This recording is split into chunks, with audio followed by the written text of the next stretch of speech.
This podcast is part of the Red 5 Network. For more Red 5 Network podcasts, visit red5network.com.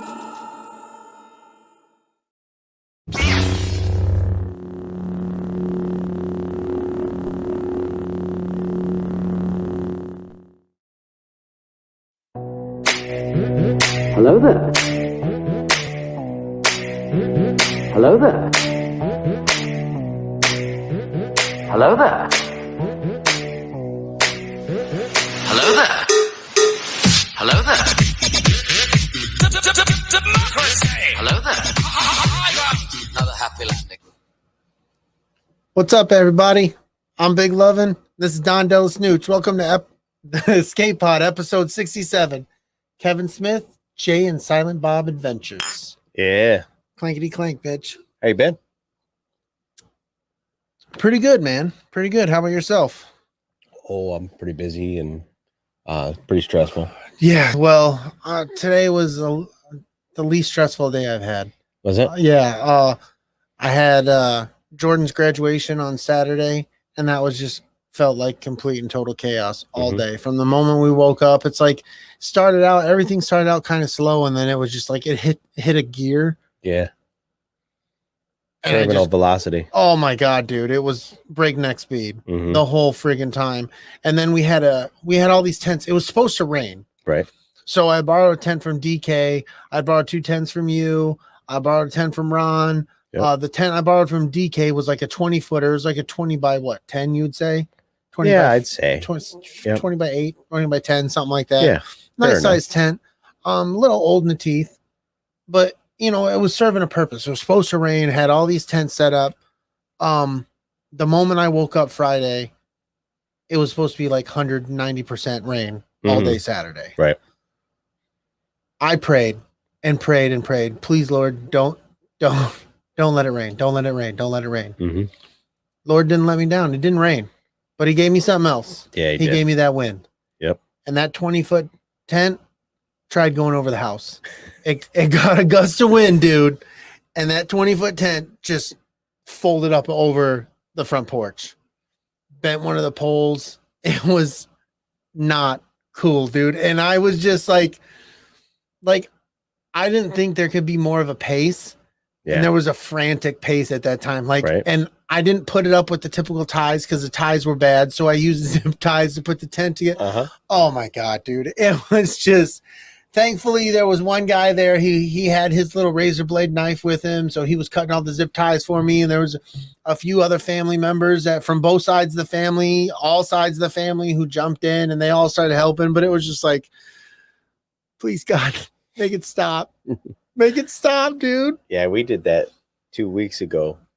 We talked about it before with Mikey's graduation party, and it was a struggle bus to say the fucking least. I don't think I think you, Richie, and a friend of mine, Troy, were probably the longest conversations I had with anybody all day. Yeah. And me and you didn't even talk that long. No, not really. I bet you I was only at your place for 20 minutes. And I probably talked to you for 2 of them. Yeah. Maybe. And that was in 2 different occasions. Right. You dipped out. I made a phone call. You came back. We talked some more. Yeah. And I left. Because, of course, by the time I got there, everybody that we mutually know had already came and gone. Yeah. Or was going to come. Or was coming later. Yeah. So I was like, well, got shit to do. Yeah. And that's totally fine, dude. The boy, you know how he was. He sees his family, but his boys showed up. So he wants to hang out with his homies. And I totally got that. So at first I was a little annoyed, but then I was just like, no, these are the guys who showed up for him and he wants to be around his homies. So. Yeah, it was the same way with Mikey. I just had to remind him, hey, when people show up. Yeah, that's exactly what I had to. I was, hey, so-and-so just showed up. Oh, okay. Most of the time I didn't have to tell Jordan. He was pretty good about it. Right. Yeah. So.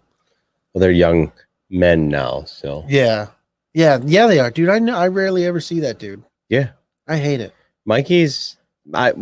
Up until Mikey quit his job a couple of weeks ago, I hardly ever saw him. Yeah, this is the first Wednesday I've seen Mikey home. Yeah, he's been working pretty steady on Wednesday. And over probably easily over a month. It's the first time I've seen him on a Wednesday. Probably more like 3. Yeah, it's been a long ass time. But the thing about that job is, they started giving him guff about doing his senior in high school kind of activities, you know, like, hey, I've got prom, or hey, I've got graduation. They start giving him shit. I was like, you just go in there and you tell them, I don't need this fucking job making chicken wings. Yeah. You know, I'm going to go ahead and take my last month off before I leave for the service. Hell yeah. Exactly. Exactly. What else cool is going on this week? We're getting ready for Scarif Con. We are getting ready for Scarif. So we're doing that next weekend. Yeah. Not this weekend coming up, but the following weekend. I'm really looking forward to that. Me too. I'm really looking forward to meeting Dominic Pace is going to be there. Gecko. Yep. Who else going to be there? Well, we're going to be there. Yeah. And that's awesome. That's awesome right there. What? Ro is going to be there. And this is just the limited people that we know within Red 5. Chantel's coming. Right. If you're a listener of the Scarif Scuttlebutt podcast, and if you're not, you should be. Yes. So there's 2 members of that. Yes, this is happening at Alley Cat Comics in Chicago, Illinois. Mm-hmm. There's just a bunch of other folks coming. July 10th. Yeah, July 10th. And 12 to 4. Yep.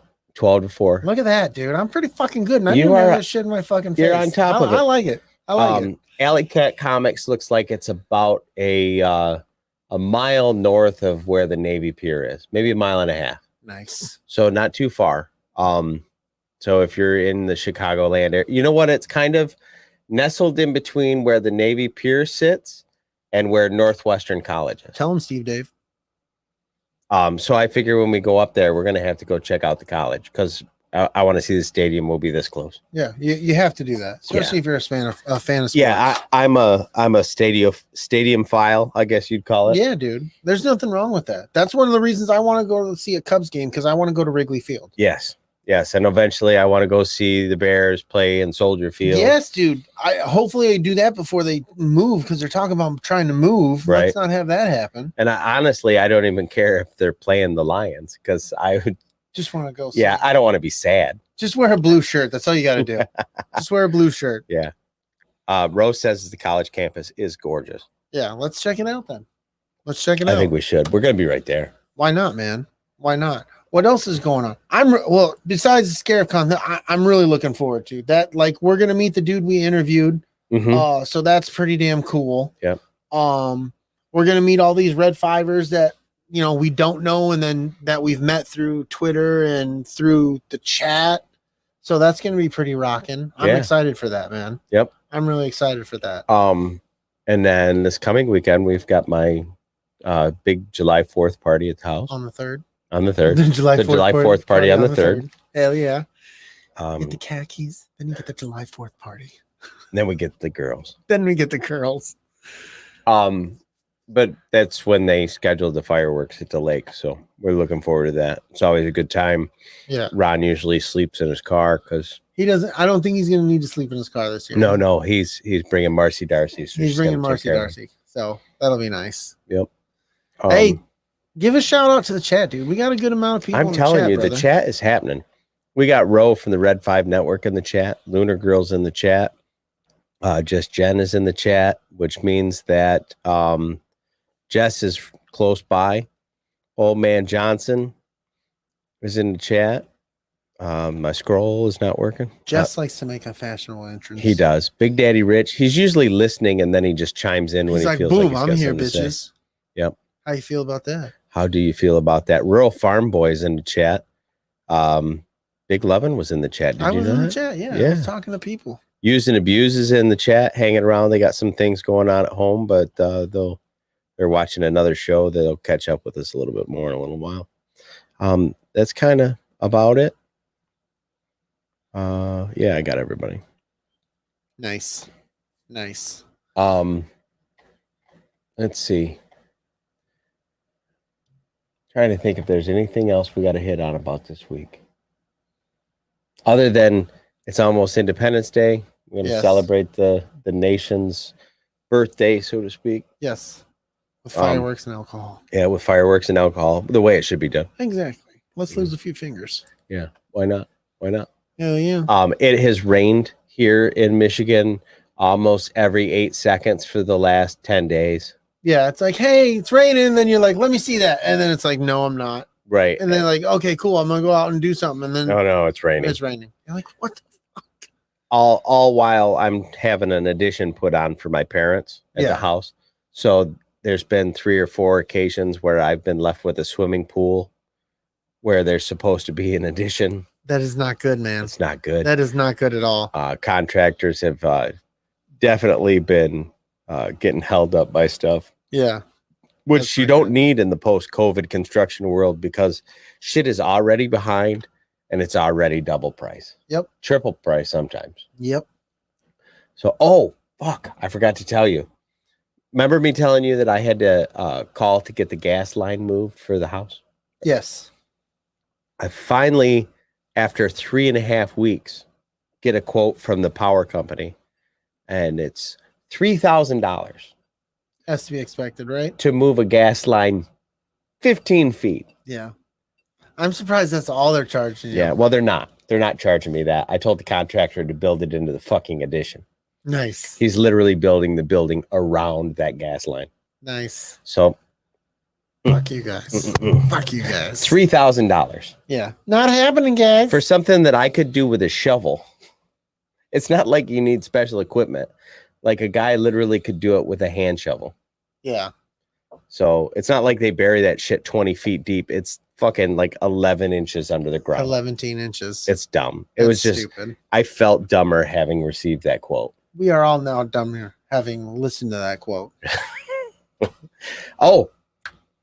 Me and Tisha and Mikey went to see the Tigers play baseball against Houston the other day. Yeah, how was that? The day after Detroit got like drenched, poured heavenly rains upon. Yeah.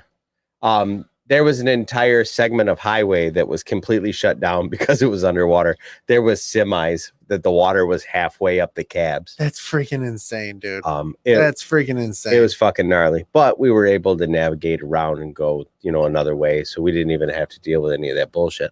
But it was a beautiful day at the park. Even if you're not a sports fan, take a day and go see a baseball game. It's its own thing. Oh yeah.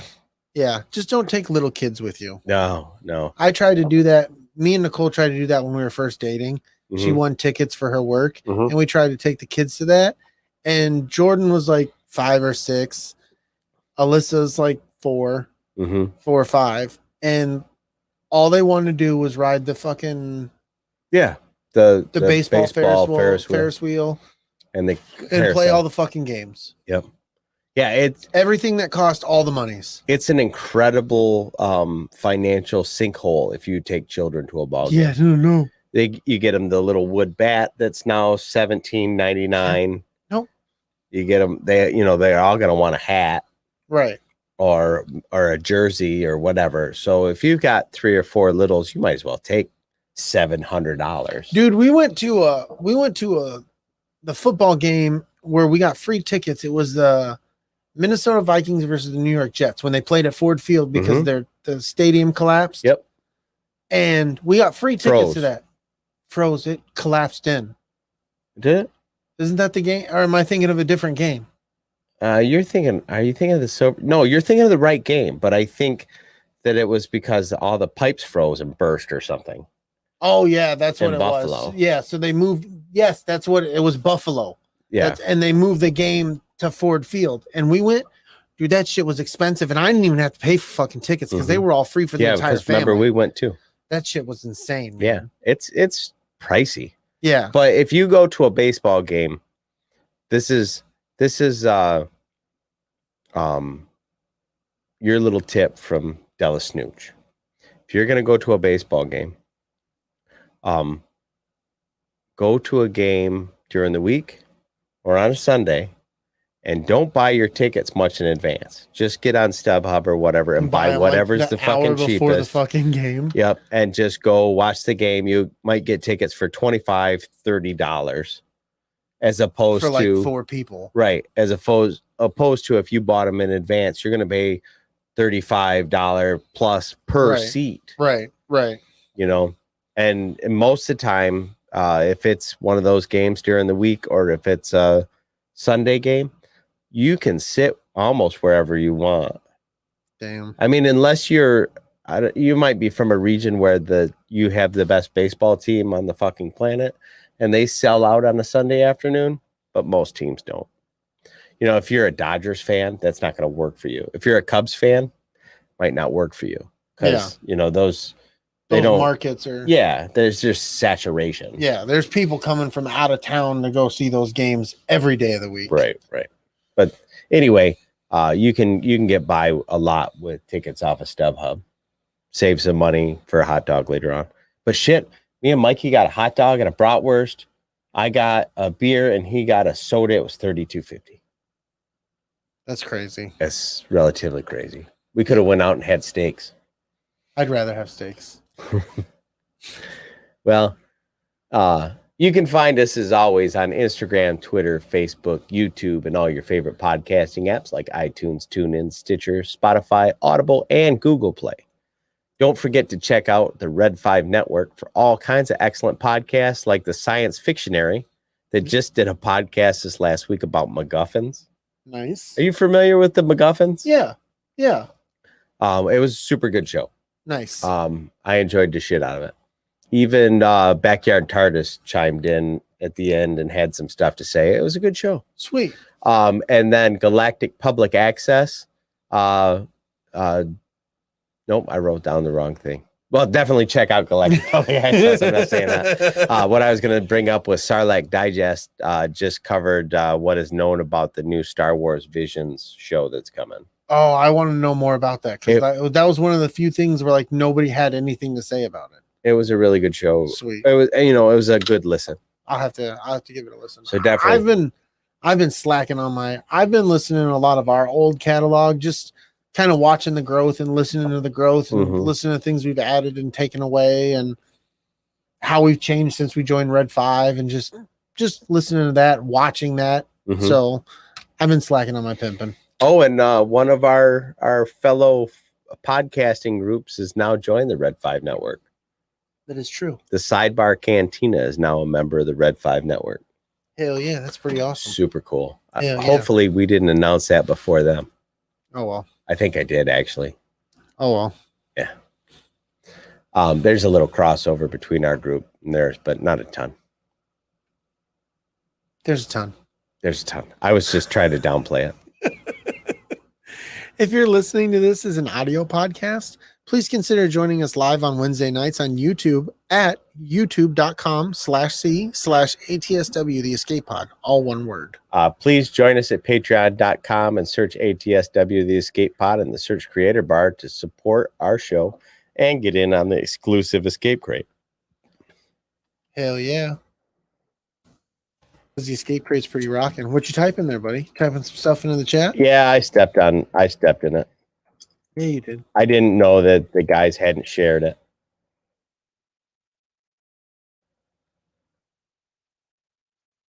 Oh, you stepped in the ship. So you guys didn't hear any of that. Where's my clicky thing? Yeah, that doesn't work now. No, it does. It does. Okay. Everybody look into the light. It doesn't work.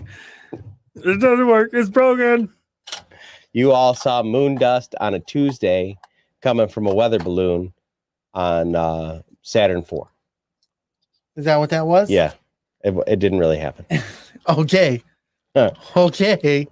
Dragon Buddy and DJ have both popped in the chat too. Welcome, guys. What's going on, homies? Please visit our store on tpublic.com. Search ATSW The Escape Pod and make sure that you scroll down and look at all the random goodies like coffee mugs, stickers, and tote bags. In addition to those sweet t-shirts and hoodies. Sweet. They are super sweet. If I was to say like that's a sweet t-shirt, I would point to one of ours and be like, that's a sweet t-shirt. Right.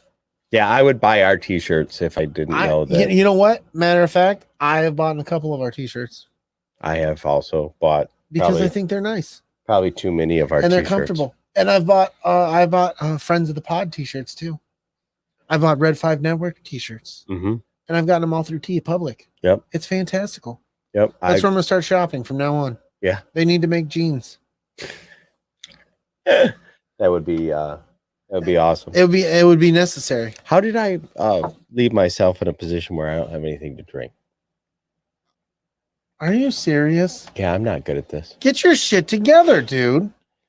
How did you do that? I don't know. Well, you know what's a perfect time for you to get into the shout-outs. Shout-outs.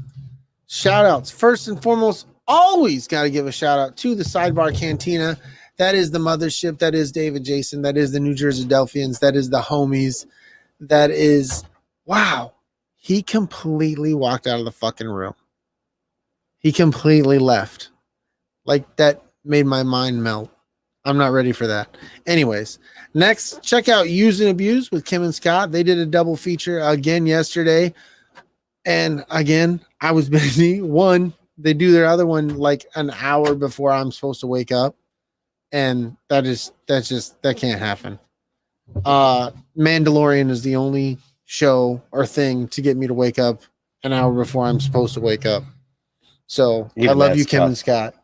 Yeah, and even that is really damn tough. So I love you, Kim and Scott, but I can't do it, especially when I'm not a NASCAR or race fan. But I love you, and I wish I was there for the rants, because when you guys get in it, it's so fucking fantastic. I'm not even getting up early to watch Loki. No, not doing that either. Not doing that this year. And I really like Loki. And I am a huge into Loki. Next, check out Big Swede's Excellent Adventure and Tactical Swede and Swede Reacts on YouTube and something Swede and hey Swede, what the fuck are you doing? I want my baby back, Swede. Pre-Swede ribs, barbecue sauce. Ew, that's gross. That's gross. Move the fuck on. I'm not ready for that. Ugh. Patreon shout outs as always: Scott and Kim Rasmussen, Todd Lovin, Jen and Jess Bolt, Big Swede, Lunar Girl and Dragon Buddy, Richie the King Armbruster, Kristen Roscom, Ron Oldman Johnson, Backyard TARDIS, Eric Dub Williams, Philly Dave Martin, and as always, Nostalgia Inc. for sponsoring the Escape Crate. Fuck yeah. What a bunch of great people. All those people, great as fuck. Like, there's great, and then there's how great each and every one of those individual people can be. And next week, I'm going to tell you how great each and each one of those individuals is. The sum of their parts equals more than their whole? No. That would be too great. Okay.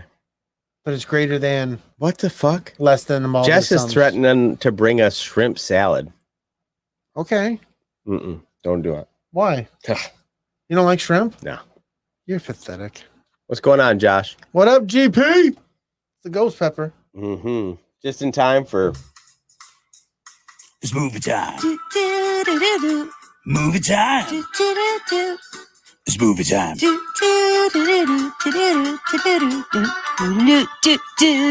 Movie time. Yeah. DJ, didn't I already send you stickers? Whoa. Yeah. I could have swore we already sent you out some stickers. I'm getting ready to send your magazine. I can open that back up and stuff some stickers in there. Stuff the man some stickers in there, buddy. Oh, stuff his stickers. Stuff it with stickers and make it creepy. Oh, he likes the hockey and the stickers, and they're kind of Irish and all kinds of weird hockey shit. I don't know why it got that kind of confusing.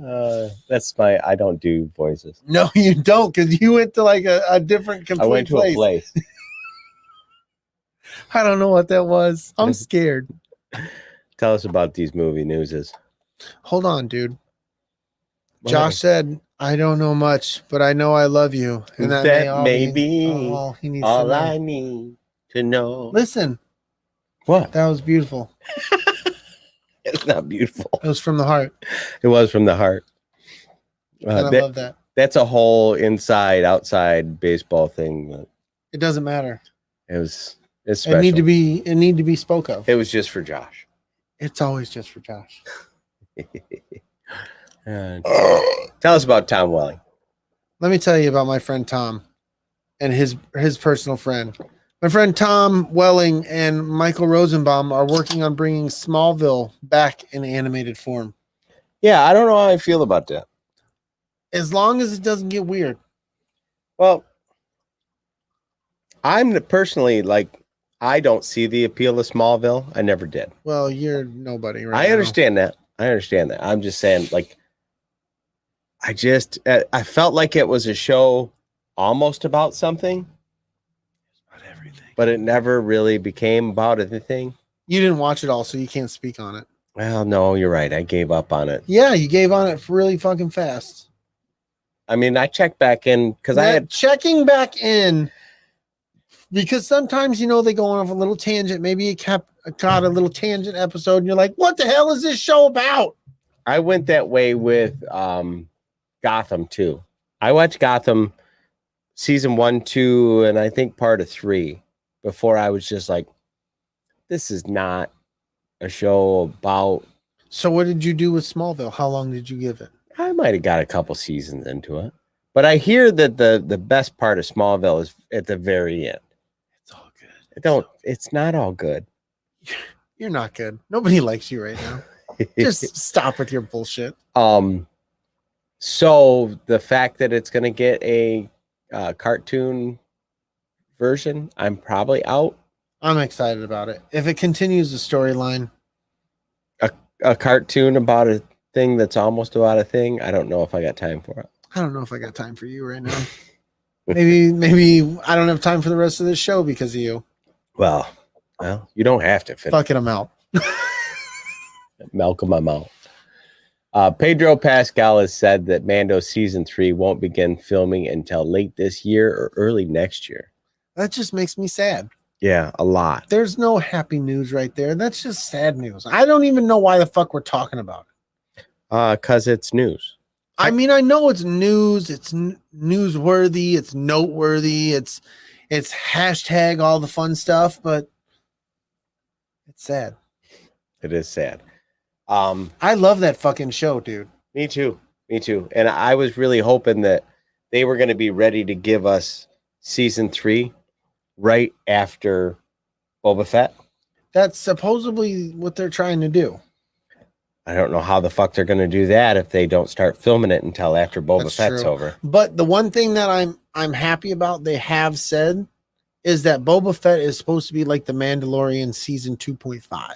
Yeah, I have heard that. It's very continuation story. If there's truth to that, yes.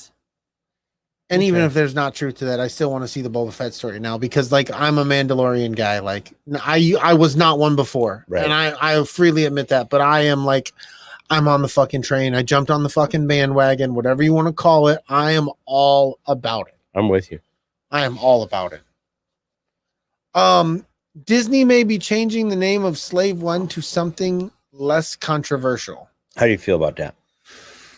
I'm surprised it didn't happen sooner. Yeah. I don't have any feels about it. It doesn't drive me one way or another. I still know what ship it is. Whether it's called Slave One or it's called Boba Fett's ship or it's called the other hunk of shit. I don't care. Yeah. Yeah. I don't care if they just call it by its designation. It's a fire spray. Fire spray. I know it's something spray. Swede spray. Pre-Swede spray. Call it Swede Spray 1. Swede Spray 1.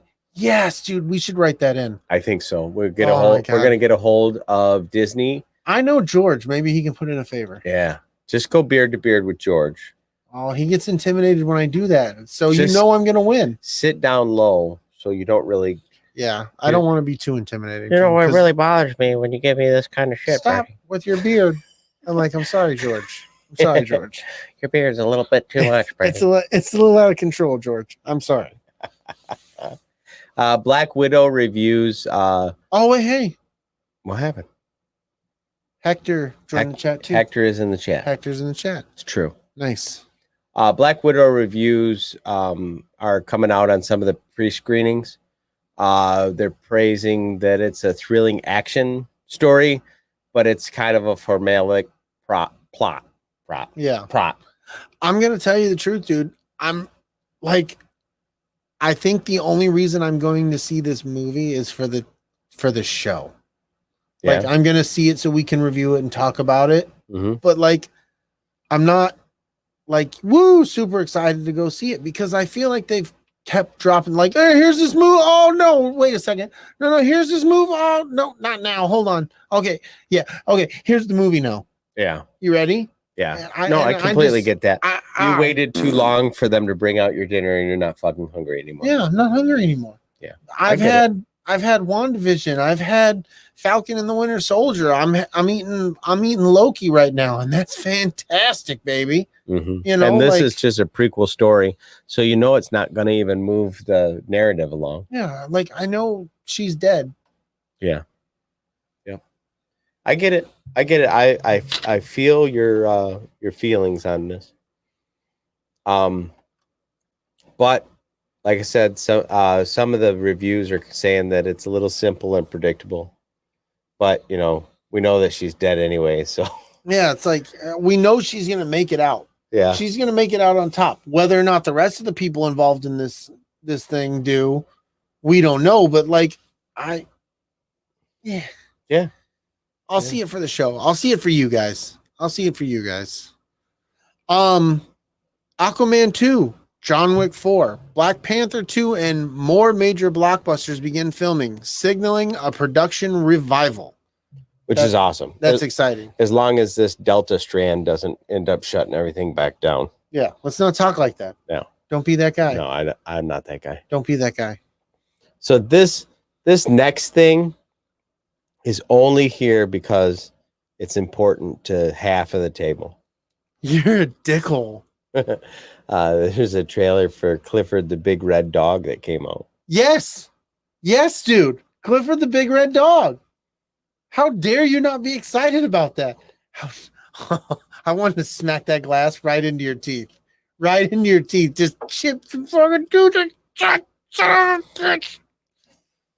Clifford the Big Red Dog is amazing. I'm so happy that you're stoked for this.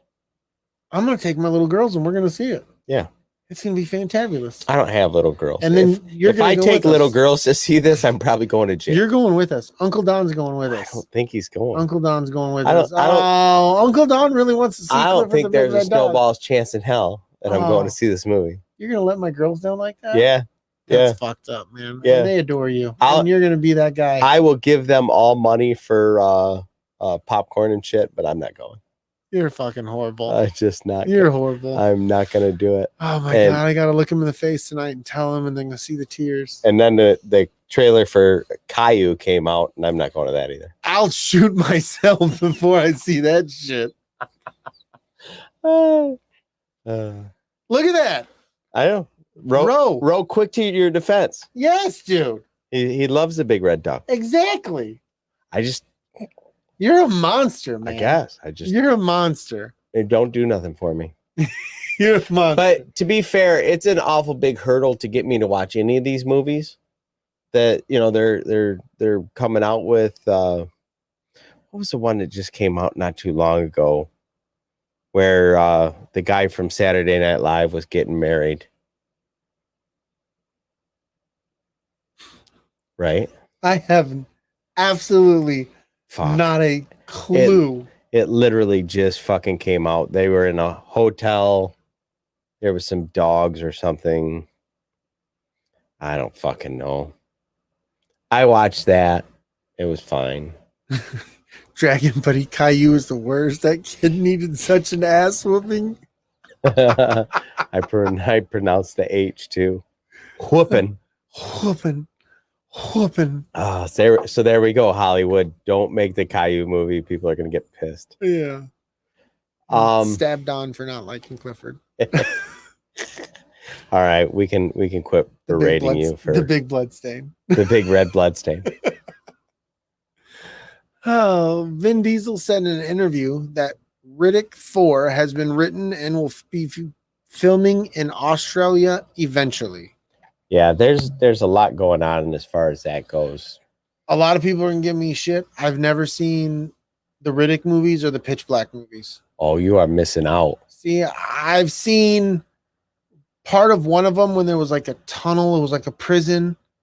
Yeah, that's like Escape from Furia. Yeah, that's... Or no, not Furia. Whatever. That's the only one I've seen. I've seen... What was the name of that planet? It's not Inferno. It doesn't. It doesn't matter. It's irrelevant. It's irrelevant. Yeah. We'll have to do a episode on the Pitch Black series. The movie Pitch Black is really fucking fantastic.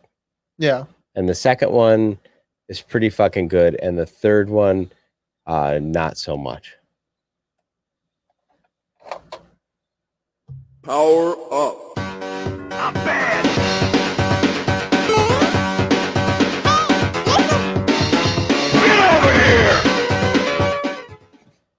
Nice. Mm-hmm. Video games, bitches. Video games. Konami's new Contra game coming exclusively to cell phone, both iOS and Android. I'm pretty excited about that. I might actually pick up the sticks, and all things depending on how much it costs. See, here's the thing about platformers and cell phones that I can't get behind is when they try to make the little slide but D-pad and all that. I think going based off of a side scroller game like this, I think it'll work because you're just going left and right, up and down, A and B, B and A, whatever. I'm not very coordinated, and my fingers end up where they shouldn't be, and next thing you know, I'm just getting my ass kicked. That's ridiculous. I haven't had a good track record. That's ridiculous. I'm gonna try it. I think I'm gonna try it. I think I would enjoy all it things depending. If I got one of those. If the price is right. Yeah. That's what I'm saying. If I got one of those Bluetooth controllers, then I probably could do it. That'd be awesome. That's what I want to do. But then is it really playing a cell phone game anymore? No. No, it's not. Ratchet and Clank Rift Apart sells more in its second week than in its first. That's pretty different. It is it's kind of bass backwards. Like Jess has played it. He says it's fantastic. And the last Ratchet and Clank game I really enjoyed. Yeah. So I do eventually want to play this. Nice. Ratchet and Clank games they're cartoony and kind of silly, but they're really fun platformers. Right. They're always really well built games. I recommend them. Fantastic. Recommendation from Don DellaSnooch. 2 thumbs up. 2 thumbs up from the Snooch. Find the Snoochy guy. PlayStation CEO says the number of titles supporting it. Nope. Yep. That's missing information. Talking about cross-platform. Oh, okay. The PlayStation CEO says the number of titles supporting it will continue to grow. They better. I don't know why they're so slow on adoption. But more is better. They better get their shit together. Yeah, or don't. I am really sore. Can you tell? Yeah, I'm like stretching and yeah. I need some Motrin or some heavy drugs. Free Space Jam, a new legacy game coming in July, and Don is less likely to play that than he is to see the movie that he is already planning to not go to. That's fine. I don't have enough middle fingers for the new Space Jam movie. Why? I don't need it. So you have middle fingers for it. You don't need it, so you're going to tell it to fuck off. Yeah. You're stupid. So much hatred and vitriol. Yeah, I know. And for no fucking I'm a real reason. bastard. I'm not telling other people not to go. You're telling it to fuck off. You're wasting all that fucking energy on a fucking movie you don't want to see. You're pathetic. Yeah, I'm sad. You're pathetic. I'm sad. Get your shit together. This is me being sad. You're not sad. You're pathetic. There's a huge difference. I apparently in the notes today, I've got a lot of gripes. You do. I'm carrying on with this one. Well, get over it. Ghost of Tsushima expansion could be launching this year, implying that maybe it'll be next year. Yeah. If it gets pushed. This is another thing you hate. It really is. Why the fuck are companies making expansions for games people have already stopped playing? Yep. There's nothing worse than getting finished with a game, putting it away for 3 months, pulling it out to play an expansion that's written for the level you were playing the game at before you put it away. Yes. Because you spend the next 2 months going, fuck, I don't need this shit. Game. I guess maybe if I was like, 15 years old, my brain would remember all the, I'd have that, but I'm dumping information just as fast as I can take it in at 40. And most gamers that I know of don't want this. They want expansions within a month or so, right, of when the game comes out. Well, unless you're doing multiplayer where you're adding new maps, that's like the only way I think it works. Right. If you're adding to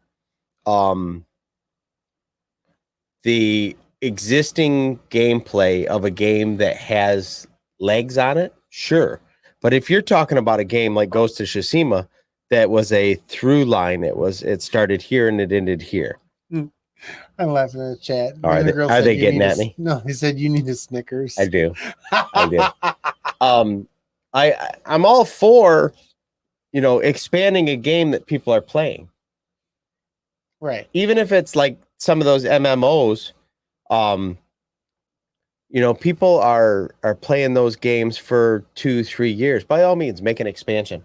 But if you're going to release a game that has a beginning and an end, in the game. Yeah, just in the game. Yeah. Save it and make part 2. Yeah, save your cool idea and make a sequel. Right. Yep, I'm with you, man. They did that with Horizon Zero Dawn. Mm-hmm. Horizon Zero Dawn, fantastic game. But I think you've bitched about this game. Yeah. When the expansion came out, it was almost 7 months later. And the internet was like, bro, we've already sold it. Yeah, I'm done. Or, it's been sitting there and I haven't touched it. Like, I don't know how to do. And see, that's another thing you got to think of with the resell. My son, if he buys a disc-based game, once he beats it, he sells it. Yeah. And he's not going to be like, oh, I'm going to go buy this again just to play the shit that I got to pay extra for. No, I'm good. Right. Now, if you're playing Jess, curmudgeons on parade, you take a game like Fallout 4, right? That game has replayability. There's multiple different factions you can play it through. People play the game over and over and over again. Expand away. Fine. But in fact, I was just playing, Cyberpunk. There's 2 or 3 different ways to play that. 3, I think. So if somebody really likes the game, they'll keep playing it. Then you have a market for people who are buying expansions. But what normally happens is people buy these expansions, they go to play them, they go, oh, I'm not good at this anymore. They just walk away. Yep. And they burn fucking $15.99. Yeah, but that's all they cared about. They get your $15.99. Right. Fucking horse. Jesus. Vin Diesel also hinted at a sequel to the successful video game Escape from Butcher's Bay. Yep. So I never played that, but I know a lot of people liked it. Yeah, I don't know shit. These are the hot sheets. Best investigator reporting on the planet. Hell it's yeah. True. It is. Charlie Cox, Daredevil, will reportedly return in Hawkeye. Nice. So I'm assuming Jeremy Renner's got himself in some shit and he needs a good lawyer. A good lawyer. Hell yeah. In fact, somebody on the Red Fives had put a thing up today asking what your 5 favorite Marvel characters are. Daredevil made my top 5. Nice. I really like that whole universe, really. I like the Matt Murdock being the lawyer and the backstory with his dad and how he went blind, and like it's all great writing. I like that street level hero as opposed to your big like epic god Iron fighting. Man, Iron Man and Thor's. Yep. So I'm all for that. I want to say that was probably comicbook.com or We Got This Covered that said that. So, grain of salt. Right. Zoe Saldana reportedly returning as Gamora in Loki. Now, I've heard that from 2 or 3 different sources. So I'm going to say that that's plausible. Yeah, definitely is. The latest GTA 6 rumors hints at a return to a fan favorite location. Players will head back to Vice City and have an evolving map, a female protagonist, and will take place in a modern day setting. I heard it's not a female protagonist. It's one of multiple, but it's a female is one of the ones you can choose. Oh, okay. And then I also heard that it's not Vice City from the 80s. It's Vice City current day. And that city's going to be evolving. Mm-hmm. What is Vice City based off of? Oh God. What's the movie? I'm brain farting the movie right now. Tony Montana. Oh my God. He does the cocaine empire. It's based off Miami.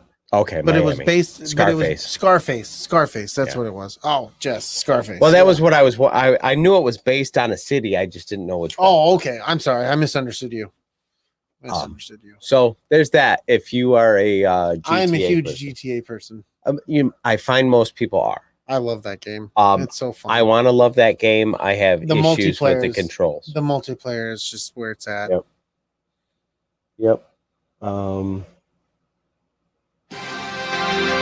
Yeah.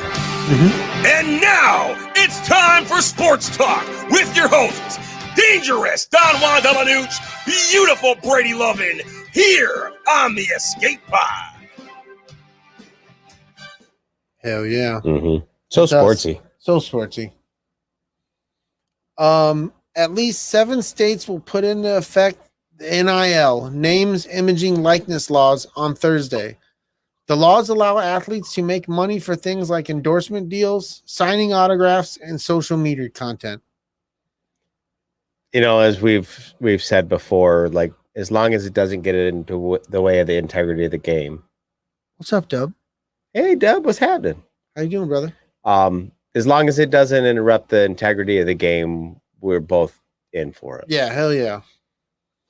The Big Ten strength of schedule rankings came out for the 2021 season.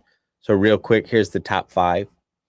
Nebraska, believe it or not, they're going to be number 1 in the Big Ten, but possibly in the top 10 of the whole nation. Nice. They got a tough schedule, and I don't think it's going to go well for them. And I know most people that are listening to this show don't give a shit, but Scott Frost can eat my ass. Okay, there you go. The number 2 strength of schedule is going to be Michigan, followed by Wisconsin, then Purdue and Indiana. And the most insulting part about all this, OSU, out of 14 teams, has the 13th weakest schedule. Bitches. What in the fuck? Bitches. But I guarantee you when it comes time to play in the playoffs, they're going to be waving their hands going, we're the best team in the nation. Stop it. Ridiculous. Just stop it. I got issues.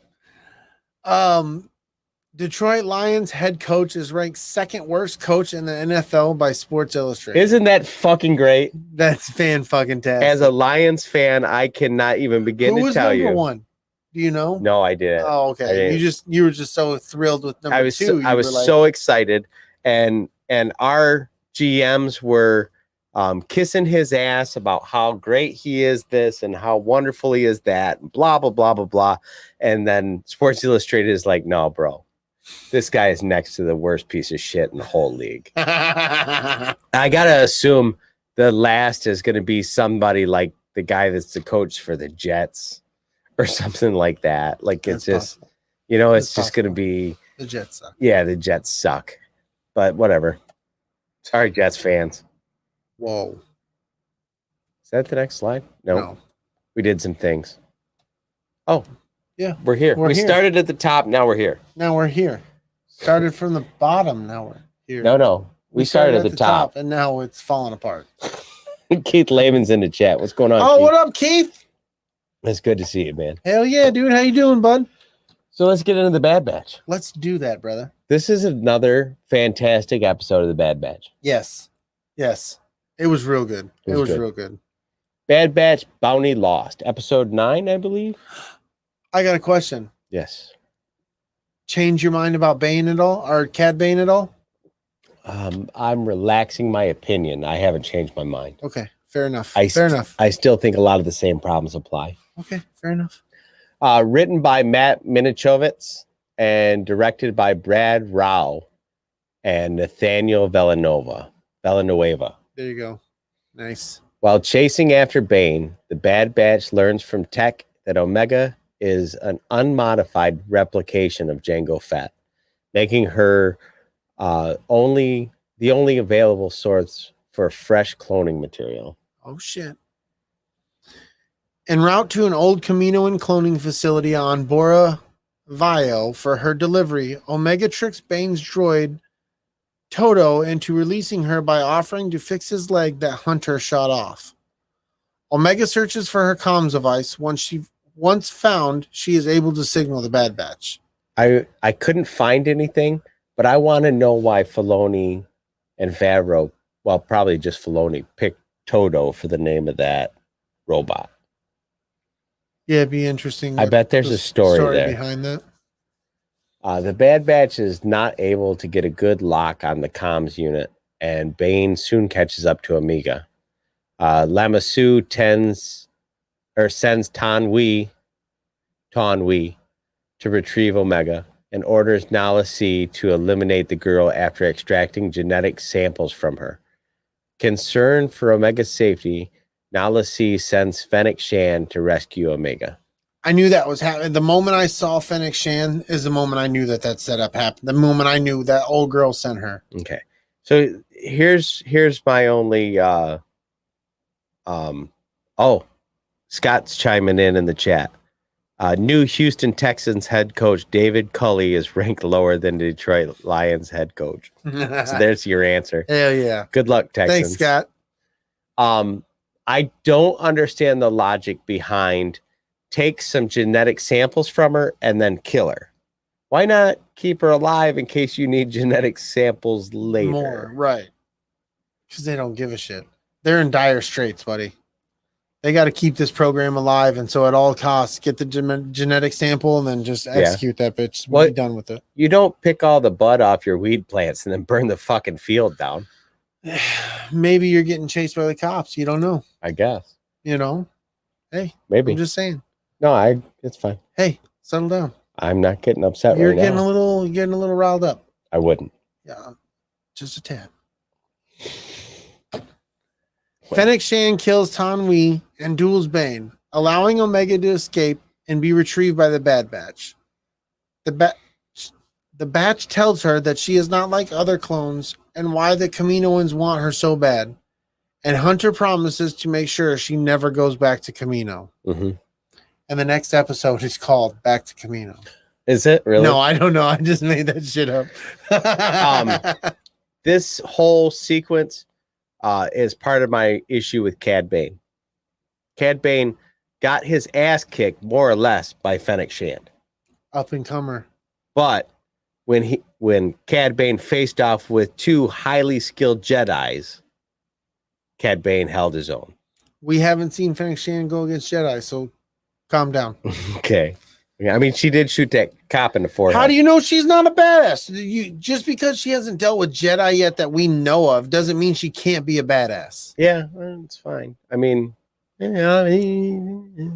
right? I mean, am I wrong? No, I just it seems off kilter. Why? It just does. So I know much? it's a cartoon. I'm just a dick. During a fight with Fennec, Bane headbutts her and is shown fixing his hat, covering a metal plate on his head. In an unfinished episode of the Clone Wars, Cad Bane faced off against Boba Fett.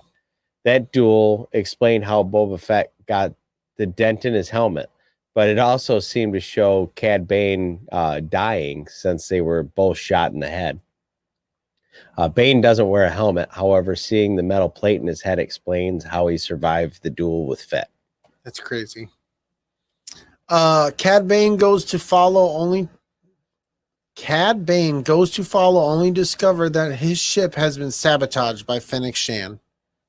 So that was pretty sweet. I thought that was pretty cool. She's like, fuck you guys, I'm out. Right. You're not gonna follow me.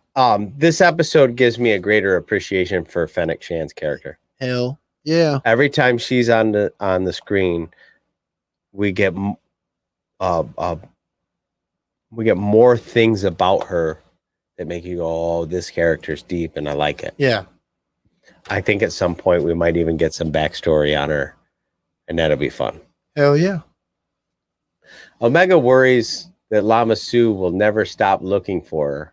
Hunter promises she will never be going back to Camino.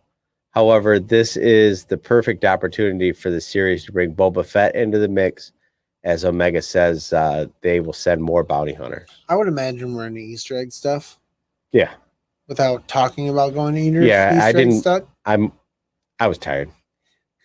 We're living the dream here. This has been a very busy time for both of us. So yeah, it has. It really has. I just had to give him shit. The boys graduating and the addition and all that. I just had to give you shit, man. So we're into Easter eggs if you didn't know. Nala Sue hired Fennec Shan to keep her safe from Lama Sue. Which is, the second time. Yeah, no shit. Apparently, that's all the Easter eggs we have for Bad Batch. So we're going to just jump right into Loki from last week. Yeah, because that's how we roll. Yep. Not the one that came out today. Yeah, we're not going to spoil new Loki for you guys. Yeah, hell no. On the day it comes out. Yeah, that would be some dick super shit. Dick shit. Yeah, we're not. There's a lot of YouTube channels out there doing that. So if you want that spoiled for you already or you've seen it, that's where you can find it. But we're on last week's episode. Yeah, you can almost get spoilers for Loki before Loki comes out. They're just out there making videos before it even drops. Yeah. Loki episode 3, Lamentus. The variant arrives at the TVA and attempts to find the timekeepers by invading the mind of a TVA agent, followed by Loki, who uses a tempad to teleport them both and escape from Renslayer. Yeah, the lawyer chick. Yeah, she's tough. Yeah, she don't fuck around. They arrive at 2077 Lamentus 1, a moon that is to soon be crushed by a planet, and the temp pad runs out of power. Loki magically hides it, and the variant, who goes by the alias Sylvie, agrees to work with him to charge it. They sneak aboard a train bound for the Ark and an evacuation spaceship, which they believe that can recharge the temp pad. The little clip where she walks up to what is essentially like a vending machine, it looks like. Yeah. And she's like, here, give it to me and I'll charge it on this. And he's like, are you my fucking stupid? Right, exactly. Are you crazy? Yeah. I really got a kick out of that. Okay, I think I got it. Yeah. All right, give it to me. He's like, yeah, I'm not dumb. It's not happening. Loki gets... Yeah. Loki gets drunk and draws attention to them while on the train, leading to a fight with the guards who throw them off. Sylvie follows him, only to find the temp pad is now broken. In the smithereens. Yeah. And when he goes to pick it up, and it just falls into more pieces, and he's just like, dude. And the duo decides to finish the journey on foot and commandeer the Ark so that they can escape. Sylvie reveals that the TVA's workers are all variants and were not created by the timekeepers as Mobius claimed. Loki and Sylvie fight their way through guards and a crowd of people attempting to board the Ark. Before they get there, meteors from the oncoming planet destroy the Ark. That was... roll credits. That even shocked me. Yeah, I was like, wait, what the fuck just happened? You can't do that. Yeah. Yeah, not even like, oh, we were trying to get in. We had to abandon ship because shit was getting rough. No. Just like dreams. Here's your dreams. Yeah, boom. Fuck your dreams. Yeah. Easter eggs. The planet Lamentus was introduced in the pages of Annihilation Conquest Prologue, the very story that established the modern incarnation of the Guardians of the Galaxy. It exists on the outer rim of the Kree Empire and is filled with scavengers trying to gather scarce resources via force. The Phyla-Vel version of Quasar and Moondragon were there to help keep the peace, mainly protecting the sect of pacifist priests from who would take their stuff. Wild. That's crazy buns. So if we're on the outer rim of the Kree Empire, can we expect Jedi soon? No Jedis. No Jedis? But we're on the outer rim. No Jedis. We don't get a ton of clarity on the nature of Sophie DiMarento's Loki variant, but despite her Sylvie name, the balance is tipping further in the direction of her being a true Lady Loki and not strictly the Sylvia Lushan version of Enchantress from the Marvel Comics. Yeah. So this is where this episode kind of got into the controversy. Loki is outed as a bisexual in this episode. The bisexual lighting that Lamentus is bathed in throughout the entirety of the episode is no accident. Why is bisexual lighting a thing? I don't know. You're the one who got these notes, not me. It's true. As it's revealed that both Loki and Sylvie are bisexual. Loki director Kate Herron spoke briefly about this reveal on Twitter as well. As far as we can tell in terms of the comics, Loki's bisexuality first came up in Young Avengers 15. After saving the world and getting a bit of pep talk from prodigy and late teen incarnation of Loki, hit on his teammate for the sake of celebration, but ultimately turned down. What? We're having trouble streaming your Facebook. Okay. Well, Facebook is acting up. Okay. Shit happens. Sorry, Facebook. Yeah. That completely fucking derailed me. It'll happen. A lot of the internet's rebuttal to this is, new fans are like, oh shit, Loki's bisexual. And old school fans are like, he fucked a horse once. It happens. Sometimes you just gotta, never mind. Yeah, so take it all with a grain of salt, like it's a character. This is what Loki had said. My culture doesn't really share your concept of sexual identity, Loki said in that issue. There are sexual acts, that is, and I'm actually the patron god of certain popular ones, believe it or not. Kate Herron on Twitter was quoted as saying this: "From the moment I joined Loki Official, it was very important to me and a goal to acknowledge Loki was bisexual as part of who he is." And Kate's saying as she is as well. I know it's a small step, but I'm happy and my heart is so full to say this is a new canon, or in the new canon of MCU. Oh, she's full of. Yeah. I'm sorry. And we said it last month during, well, I guess technically it's still Pride Month. We're in support of whatever's not hurting somebody, whatever makes you happy. Yeah, there you go. There it is. So that's our official stance on it. Hell yeah. The song that opens the episode is Demons by Haley Kiyoko, which also includes some potential Loki-specific lines as, please forgive me, I've got demons in my head trying to eat me, trying to feed me lies until I'm dead.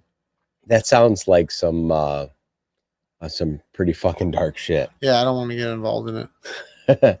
During the end credits, there's a collection of TVA file photos on a desk showing Loki and Sylvie together. Apparently, they're getting their images from the exploits from Lamentus 1. As one photo is specifically Loki as a train guard. Looks like the two aren't as well hidden as from the authorities as they thought. Yeah, well, get your shit together, guys. The two soldiers at the entrance to the train are called Corporal Hicks and Private Hudson, which is a neat nod to Michael Biehn and Bill Paxton's characters in Aliens. I thought that was pretty interesting. Yeah. I like it when new art nods back to old art. Oh yeah, absolutely. That's always fun. Are you ready for your I don't need one. Okay, well, we've got a lot to cover, so we'll just take one. That's fine. Everybody else needs one. We can take one in between flicks. Don't get smart with me. I won't. I'm too dumb for that. Okay, fair enough. Hold on, I need another drink. He needs another drink, folks. I don't have to pee. He doesn't have to. He doesn't have to. Are you sure? It doesn't have to pee. Wow. Before we get into Jay and Silent Bob Strike Back. Next week, we're going to have a bunch of friends from Red 5 Network come on, and we are going to talk about how to start a podcast. It's going to be a fun, free-flowing conversation with a lot of great people that have made podcasts, and should be a good time. It better be a good time. If it's not, it's Brady's fault. I had nothing to do with it if it's a bad time. All right. But if it's a good time, it was all my idea. Yeah? Hell yeah. Isn't that great? I think I'm going to break out the M&Ms. Go ahead. Jay and Silent Bob Strike Back, written and directed by Kevin Smith. Upon receiving a restraining order from Randall Graves for selling drugs outside the Quick Stop, Jay and Silent Bob learned from Brody Bruce that the Blunt Man and Chronic comic book based on their likeness is being adapted by Miramax Films. The pair visit Holden McNeil, co-writer of Blunt Man and Chronic, and demand royalties for the film. But Holden explains he sold his share of the rights to co-writer or co-creator Banky Edwards. Hell yeah, he did. I love that whole... Me too. Ben Affleck just eats up every scene that he's in.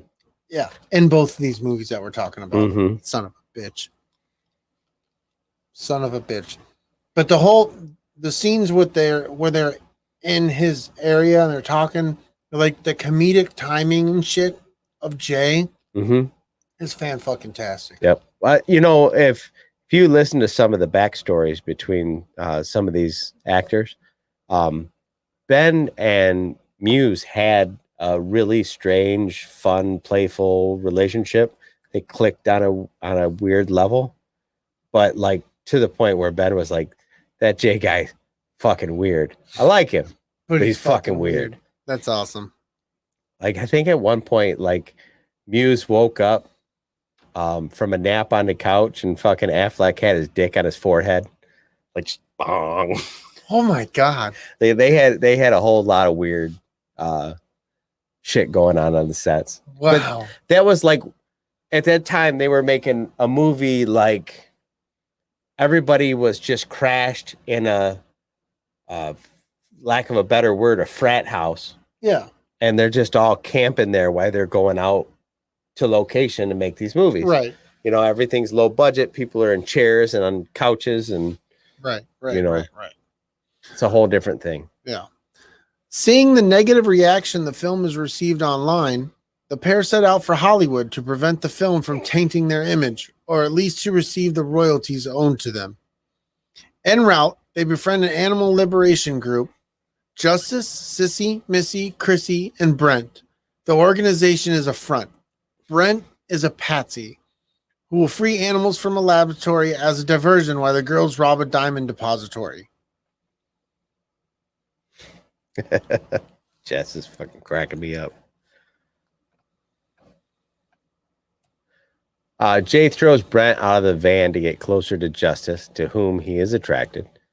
Justice is fond of the pair, but reluctantly accepts them as new patsies after pressure from the other girls. While the girls steal the diamonds, Jay and Silent Bob free all the animals, taking an orangutan named Suzanne with them. They escape as the police arrive and the van explodes, which they believe have killed the girls. Fucking, first off, it's not a monkey. It's an orangutan. They call it a monkey. Ape. It's not an ape. They call it a monkey throughout the whole fucking show. Right. Yeah. Oh, I love the guy, the cop though, from Utah. Oh yeah. It's not an ape. It's an orangutan. It's a orangutan.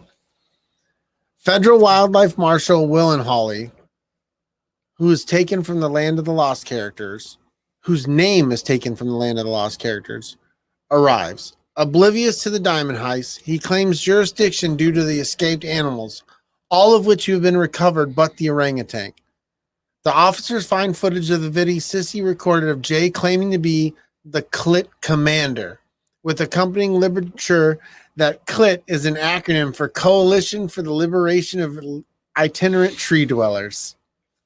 I love that. My favorite part of that's when it's like, you little fuck. And I get there and I'm rubbing and I put my nose on him and go, you little son of a bitch. And the girls are just like, no. That's not how you do that. No, not at all. Will and Holly declares the crime an act of terrorism and calls for backup to hunt the two most dangerous men on the planet. Seeking refuge inside a diner, Jay and Bob dress Suzanne as their child. Will and Holly, facing the political repercussions of arresting a gay couple, lets them leave, but quickly resumes the chase. The fugitives jump in. That was them, wasn't it? The fugitives jump into the sewer system, and Will and Holly is tricked into jumping off the dam. Oh, that was good. It was. Hey, Law Dog! What's the movie that comes from? The Fugitive. Yeah. Right. That whole interaction, he's like, suck it in, just like Winnie the Pooh. Tubby the Pooh. Tubby the Pooh. Suzanne is abducted by a Hollywood animal acting agency, and Jay and Silent Bob arrive in Hollywood and find themselves in the background of an newscast about their online threat against Miramax. Watching the news, Justice takes the diamonds to Hollywood to set things right. Will and Holly also leaves for Hollywood. There is a whole conversation in the chat going on about a 1980s style panty raid on the Escape Pod Sandcrawler Studios, and Lunar Girl and Jess are going back and forth about it. It's out of control. What the fuck, man? I don't know. It's out of fucking control. But listen, what we just read here, what we're talking about, yeah, some good stuff, man. Panty raids. I'm flabbergasted. Keith Lehman is kicking it. He's down for the panty raid. I don't know what you guys are hoping to find, but it's not panties, I'm sure. It's gonna, like, what do you expect to find? Funko Pops, maybe. That's all you're gonna find. Funko Pops and some buckets. Some M&Ms. Don't take the M&Ms. I gotta stop eating them because I remember reading and I'm like, these are so good.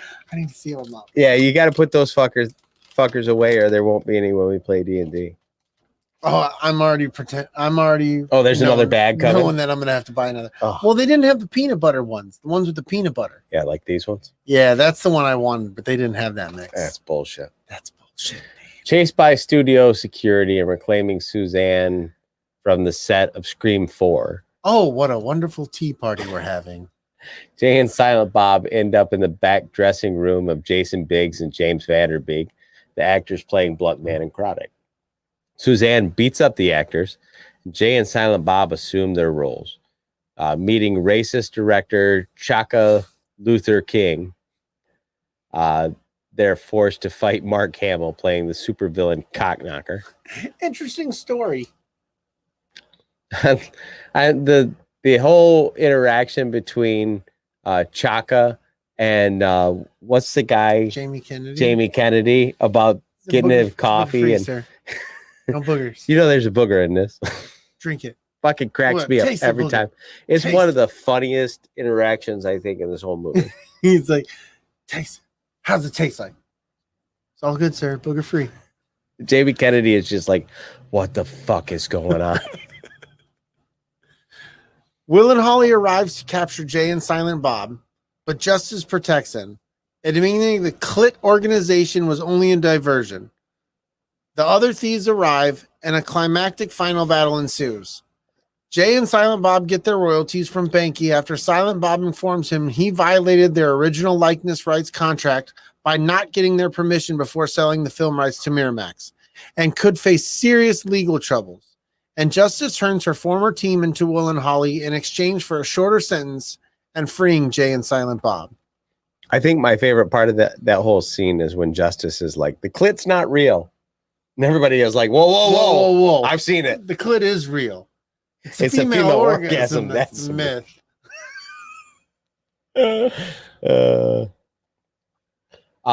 Jay and Silent Bob spend their royalty money locating everyone who expressed negative opinions on the internet about them, the movie, and their characters, including children and clergy, and travel all around the country to assault them.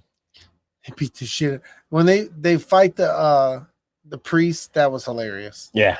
But I love how it starts off with little kids. Mm-hmm. That's great. The scene where the guy's like on the phone is like, yeah, yep, yeah. And then they finally take the cord and wrap it around his fucking neck. The scene cuts to the audience leaving the theater, having just watched the Blunt Man and Chronic movie, to poor reception. Jay and Silent Bob, with Justice and Will and Holly, go across the street to enjoy the after party featuring a performance from Morris Day and the motherfucking Times. Hell yeah. After the credit, God, played by Alanis Morissette, closes the View Askewniverse book. It's sad. It is sad. But then we find out later on they open it again. Hell yeah, they do. I never seen the after credits thing where she closes the book. Oh, yeah? I've never seen that. Oh. I didn't know that existed until literally right now. Yep. After you get to the end of the credits, Alanis Morissette takes the book in front of her like she was telling you a story. She closes it. She goes, and then she leaps around and bounces off like she does at the end of Dogma. That's awesome. It's really cute. So beautiful. It's really cute. So beautiful. Little Easter eggs. Kevin Smith was initially reluctant to do a Jay and Silent Bob solo film.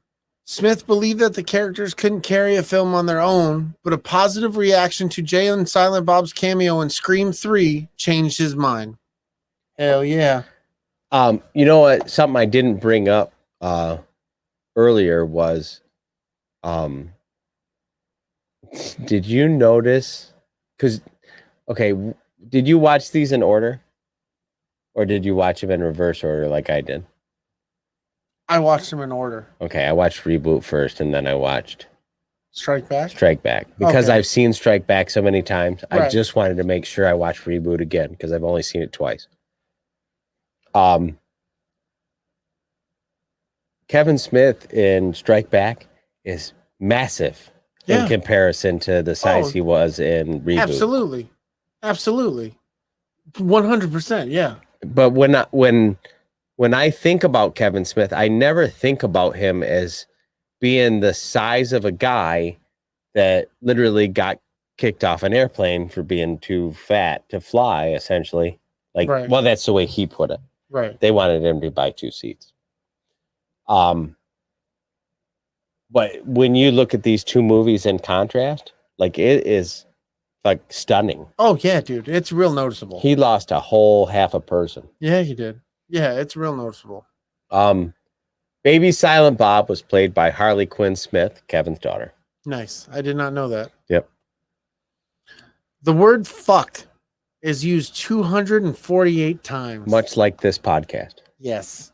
We like to say fuck a lot. Ben Affleck and Matt Damon agreed to do this film because they owed the director a favor.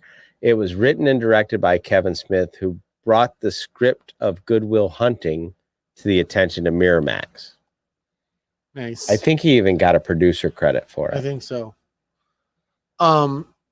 Jay is wearing a Berserker t-shirt with the image of Olaf, the Russian metalhead from Clerks. Berserker was the song Olaf was singing. From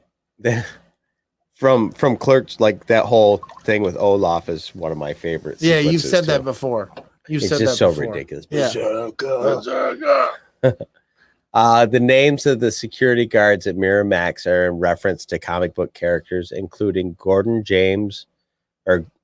who is James Gordon, Gotham City Police Commissioner, Shaw, Sebastian and Shinobi Shaw, members of the Hellfire Club, and Akins, another Gotham City Commissioner. Nice. The film originally received an NC-17 rating. Numerous scenes had to be cut down for an R, including footage of George Carlin and Jay and Silent Bob's arrival to Hollywood. Yeah, I guess there was quite a bit of George Carlin going down on that guy. I know in there's the outtakes where you see him laughing and shit like that. Him and the other guy are just cracking up. That's awesome. I guess George got quite a kick out of that whole sequence. Good for him. Have fun with it. It's a fucking movie. It's a fucking movie. And I want to say Carrie Fisher was just as ecstatic. Like, she was just fucking silly. She was having fun with it. Good. You should. I also heard, and it's not in here, Carrie and Mark Hamill did not know that they were both in this movie until like it came out or just before it came out or something. That's awesome. Hell yeah, that's awesome. They were just completely unaware that they had both been there doing the same movie. That's great. Brody's comic book store, Brody's Secret Stash, is a slightly altered version of Kevin Smith's real-life comic book store, Jay and Silent Bob's Secret Stash. The store featured in the film was a location in California that closed in the mid-2000s. We went to the real one. The one in New Jersey. Red Bank, New Jersey.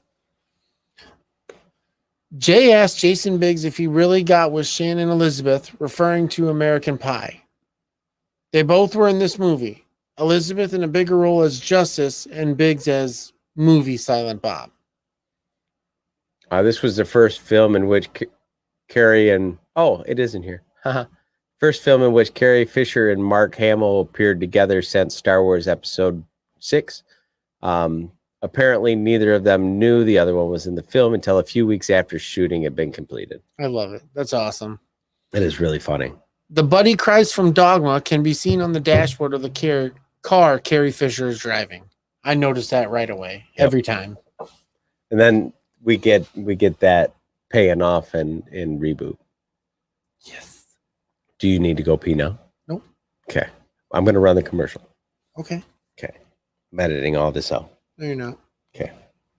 That's what, Bob. Just dance anyway.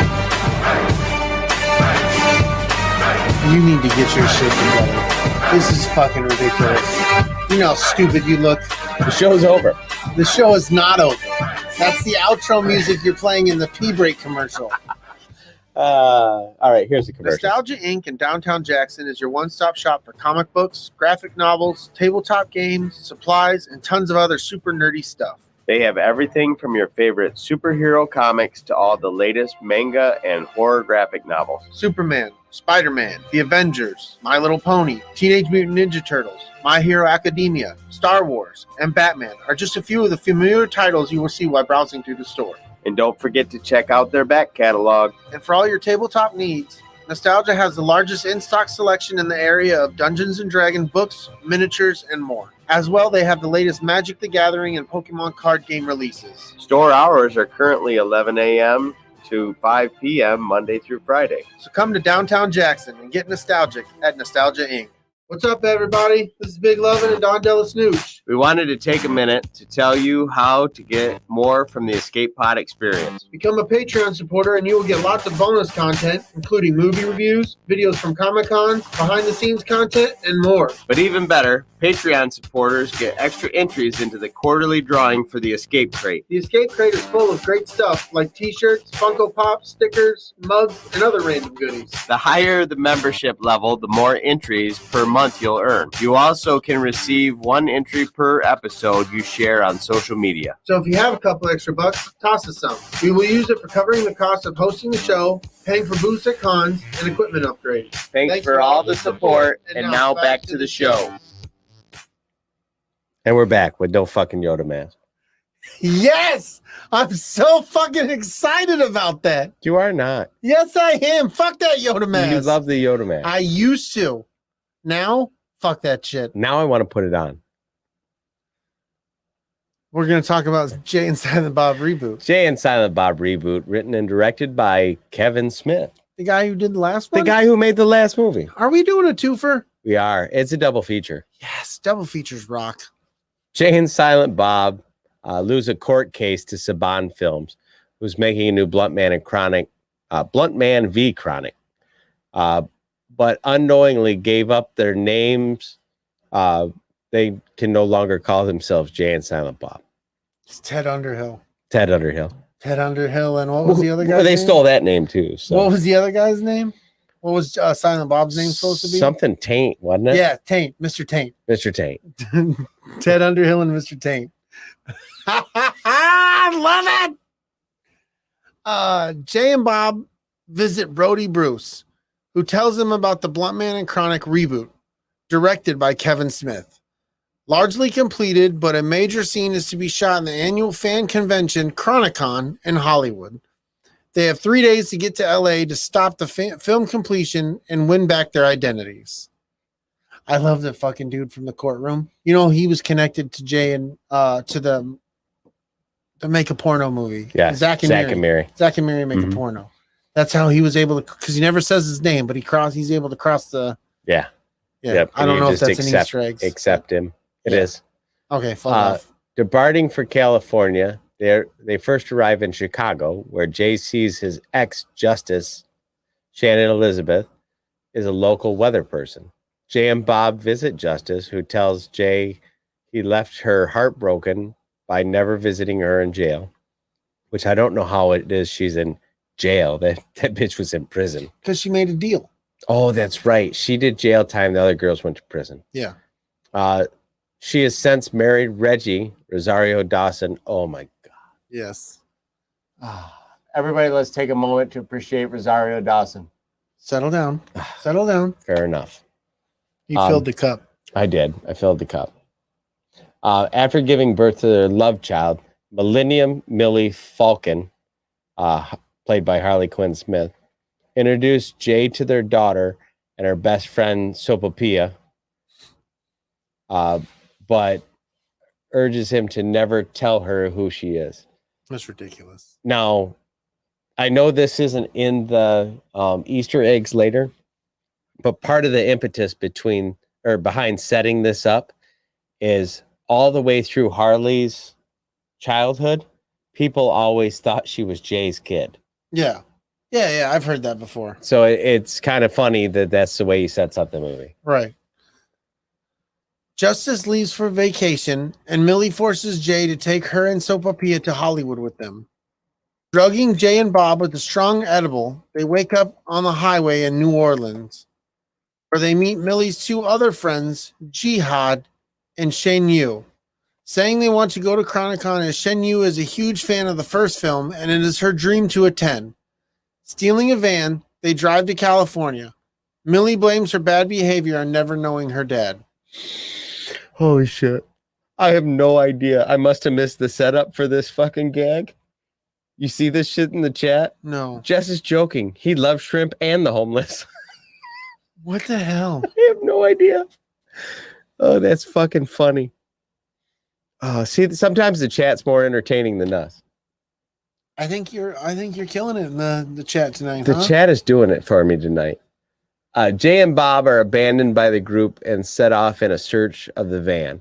They find it in a vacant area where the Ku Klux Klan has kidnapped the girls and are having a rally. Bob steals the Klan hood and passes himself off as the new Grand Dragon to distract them while Jay rescues the girls. They throw a portable toilet at the Klansmen and flee. I love that. This whole scene is honestly one of my favorite scenes of the movie. It's one of my favorite scenes out of both these two movies. Yeah. When Bob's walking up and going, "No, excuse me, fuck you." Yeah, I'm talking. Right. That's the best. That is the absolute best. He's just like walking around, throwing his weight around. And I gotta assume that he's basing that off of behaviors he's seen from like other directors or something. Because directors get that big man. Oh no, be fuck you. You don't even this is know, my bitch. set. You don't even know, bitch. Making it to Chronicon, they sneak in. What happened? What happened? Let's go back. Nope, we're good. Yeah. Wow. It's the homeless and the shrimp that's fucking me up. Yeah, I think so.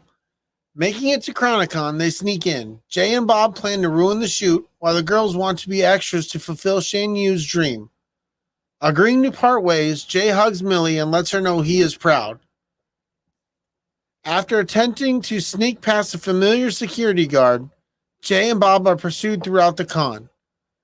They hide in an empty panel room where they are met by Holden McNeil, played by Ben Affleck, who has just finished recording a podcast with Alyssa Jones, which was from Chasing Amy. Mm-hmm. And we get one of the greatest fucking parts in the whole fucking movie. Yeah, well, it's one of the best, I think, scenes that Kevin's written. Yeah, and it's, start to finish. Ben Affleck doing it up.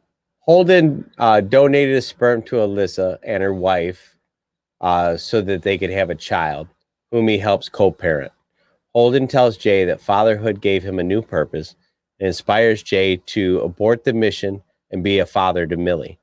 Holden gives them VIP badges, which grants him and the girls access to the panel with Kevin Smith. I'm Kevin Smith. This whole thing gets into a lot of like snake eating the tail kind of stuff. It's awesome. It's good writing. I'm sorry. My ass hurt a little bit. I had to move the chair. Really? So I'll pay attention. Just my ass hurt. You need to get your shit together. Yeah, how's it fucking feel? You're not the one to say that to me. I just said it. Yeah. No. I just said it. I'm going to type it in the chat, and then I'm going to put it up on the thing. Fuck you. In the chat. Noticing that Bob bears a resemblance to Smith, Millie sneaks backstage and knocks out Smith, giving Smith's clothes to Bob as a disguise. They bring Millie and Shan Yu on stage to film the scene, but Shan Yu realizes knocks Bob unconscious, bringing out the real Kevin Smith. Shan Yu reveals herself to be a Russian spy, bent on destroying American pop culture conventions. Jay tells Millie he is her father. Which was believe it or not, after all that silliness, it was a really touching scene. Hell yeah, it was.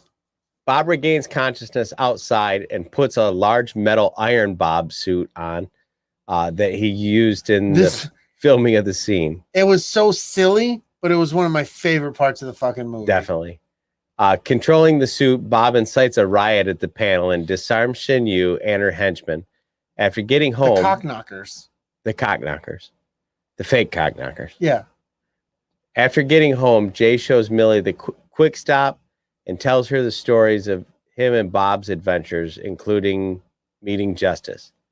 Dante Hicks arrives to open the locks and bemoans the fact that the steel shutters are once again jammed closed. Just like in Clerks. So good. Get it? No. Boom.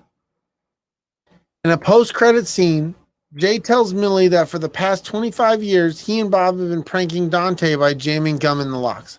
I haven't seen that scene either. It's in the post-credit scenes. I need to pay attention to the post-credit scenes more often. Especially this movie. There's so much going on in the post-credit scenes, it's almost like a whole nother fucking movie. What the fuck? Yeah. Damn. But that just adds this whole fucking funny layer where you're like, fuck, they've been doing this to him for years. That's awesome. Hell yeah. I assure you we're open. I was drinking Corona. I don't know what Don was drinking Ugly Dog. Oh, are we talking about what we're drinking? That's what Luna Girl asked the question. Yeah, I'm drinking Ugly Dog Kentucky Bourbon Whiskey. Maybe she was probably talking to the chat. Yeah, probably. She probably don't. She was like, I don't give a fuck about you guys. That's made just outside of town here in a town called Chelsea, Michigan. Chelsea, Michigan. It's part of the reason why I drink it. There's suitable substitutes, but I like to support local business. There you go. You fucking need to go back, dummy. The film opens as Dante's crappy old car pulls up to the quick stop. This is the same way Clerks and Clerks 2 opens. Cocksmoker, Jay's fake chicken sandwich stand, derives its name from an insult that has been common in the View Askewniverse since Clerks, when Jay uttered the phrase cocksmoking clerk. Yep. The stores used in Jay and Silent Bob Reboot are not the actual locations in Jersey. It's actually a scale replica of a block of stores. It's created by the movie set's design team, and while it looks nearly flawless, the giveaway is that if you compare the surrounding environment to the movie of Clerk and Jay and Silent Bob Strike Back, you'll see that it doesn't match. Yeah, because like across the street, it's an empty field in the movie, but if in Clerks and when we've been to the location, there's shit across the street. Yeah, basically you walk out of Jay and Silent Bob's secret stash, you look across the street, there's a fucking Starbucks. No, you're talking about Quick Stop, not the secret stash. You said secret stash. Oh, I'm talking about the secret stash, not the Quick Stop. The Quick Stop, there's houses across the street, right? What the fuck, man? Jesus, dude. Clinkety clank, bitch. Clankety clank, bitch. Indeed. What the fuck? Just keep swimming. The Nails brand cigarette sign in the poster frame next to RST is a brand of smokes that have been around at least since Dogma. The joke, of course, that each of the cigarette is a nail in the smoker's coffin. I like that. If I remember correctly, Clerks had nails in it. Because the kids were walking up to the counter asking for a pack of nails, right? I don't remember that. Okay. I don't remember that. I'm pretty sure that the nails joke goes all the way back to Clerks. During Dante's arrest, he offers to give up Randall Graves. Randall, played by Jeff Anderson, did not return for the film, but he is slated to be back in Clerks 3 when it never gets made. Don't say things like that. I want it so bad, but after getting super excited about the Mallrats TV show, that they had the locations ready and all, and then they just all of a sudden were like, nah. Just stop. I'm just hurting inside. I'm hurting. You hurt me. You hurt me. Damn you.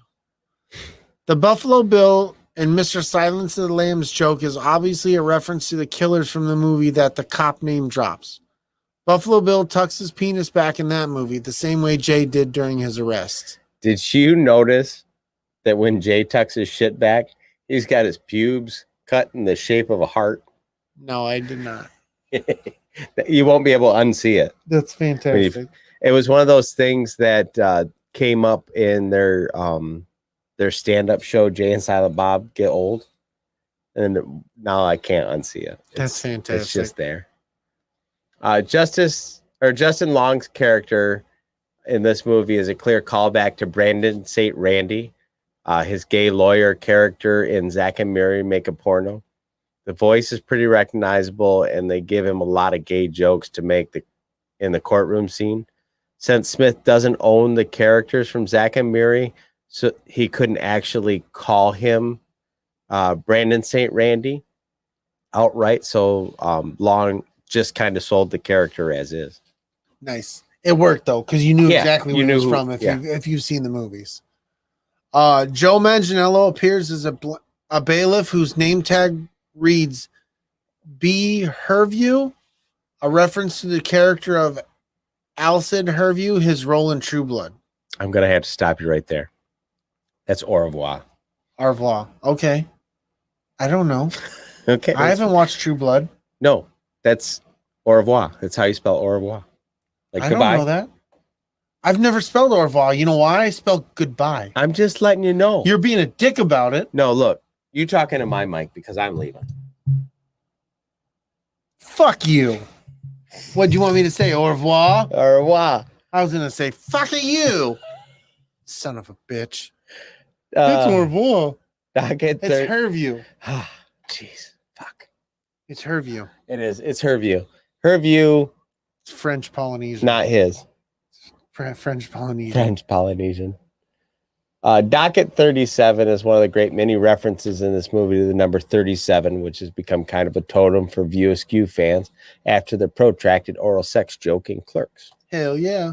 My Michigan jersey is 37. I love it. In the movie, the Cocksmoker is neither eatery nor dispensary, but merely a promotional pop-up shop.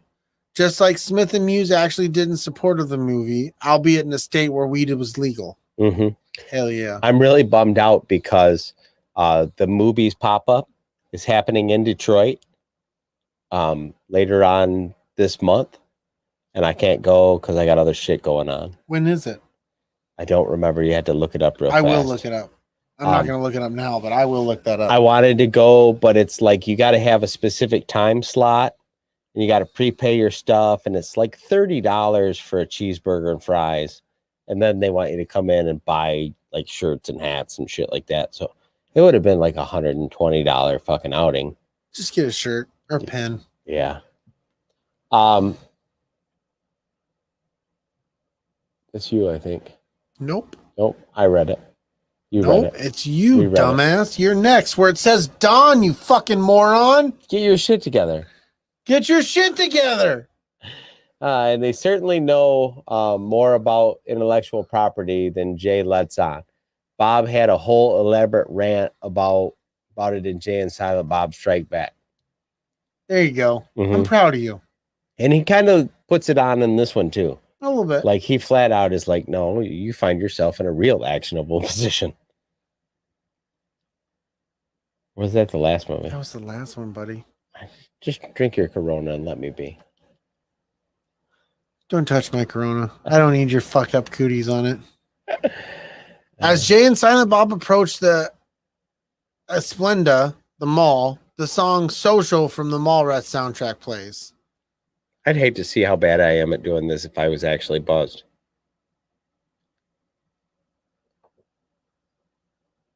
You're just going to fucking stare at me? Continue. Brody's secret stash, the comic book shop seen in the film, also appeared, albeit in a different location, as they mentioned before, in Jay and Silent Bob Strike Back. It's a reference to Jay and Silent Bob's secret stash, the comic book shop that we've been to in New Jersey, which is across the street from a fucking Starbucks. Yes, which is awesome.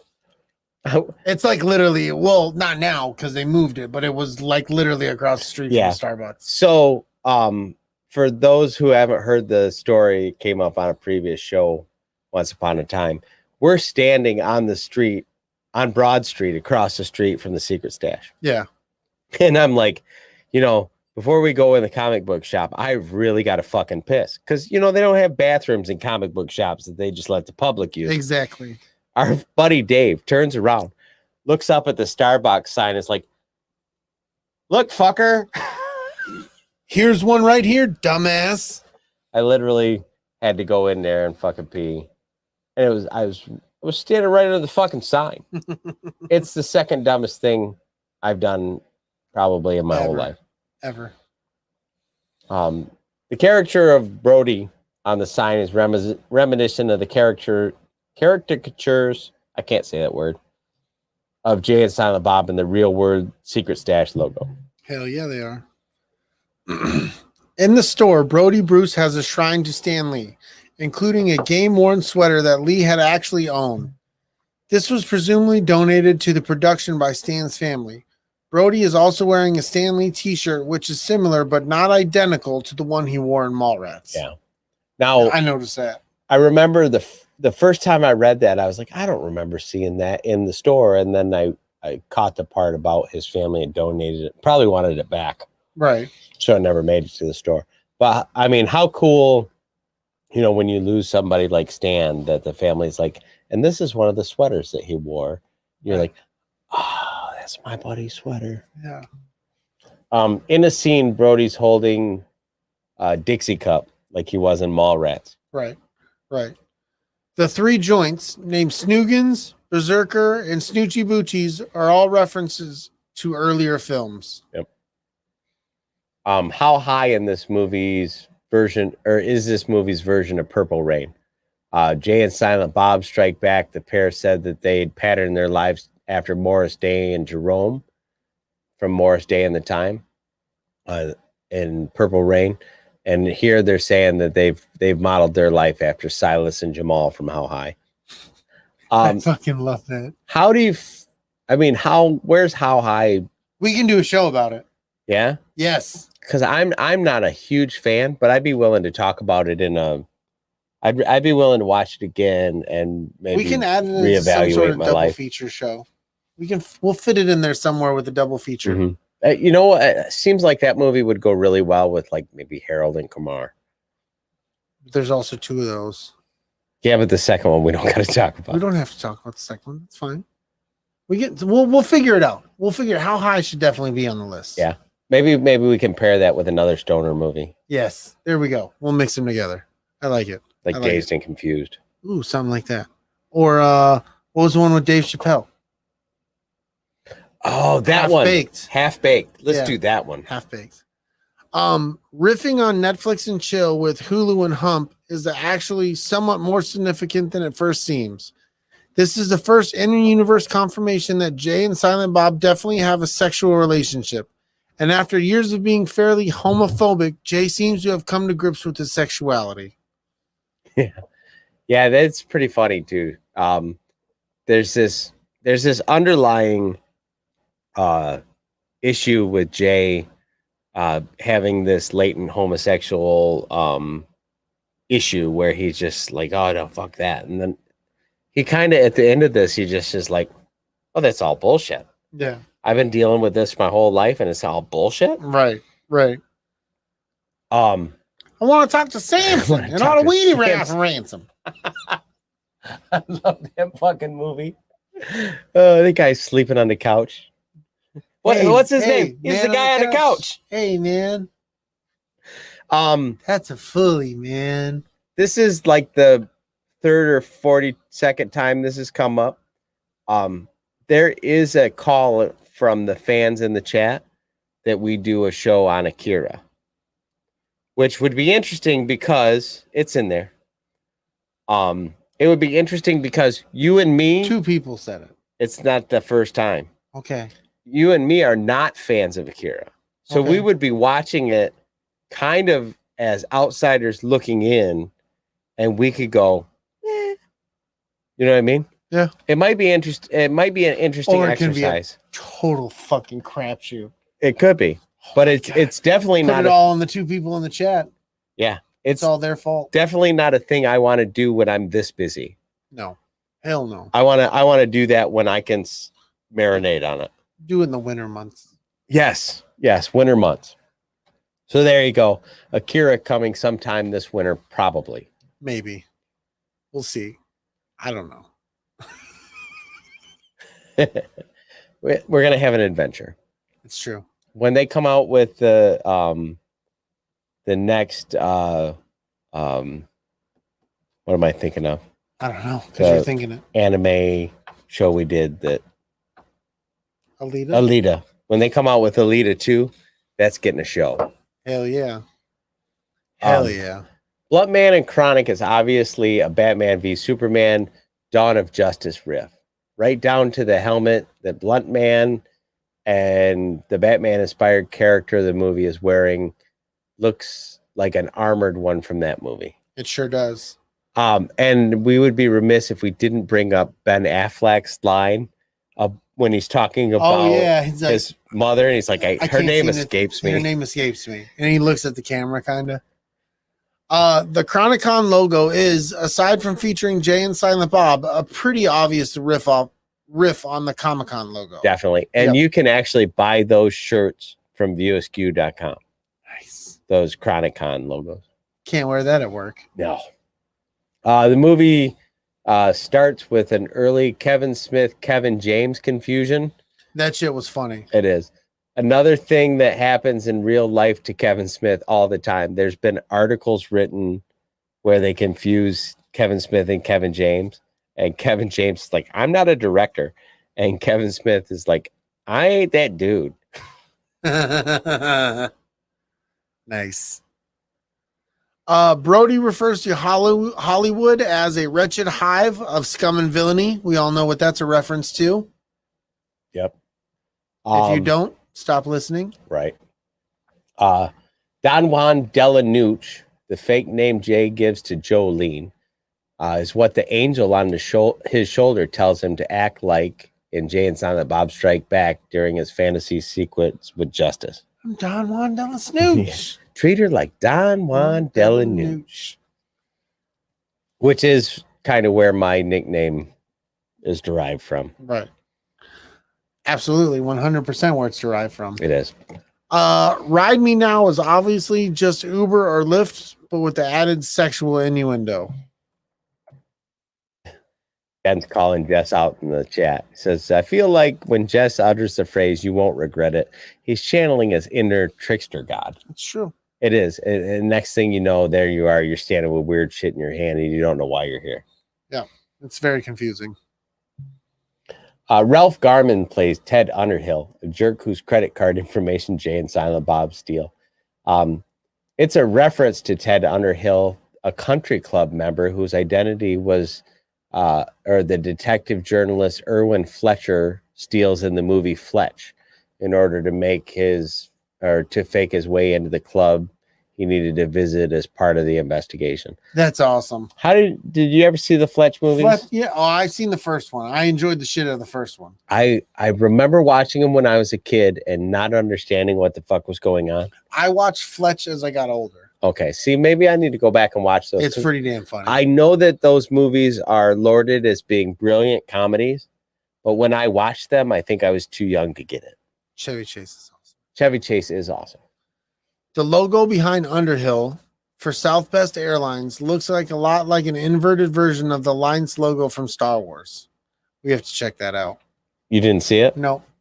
It's definitely what it is.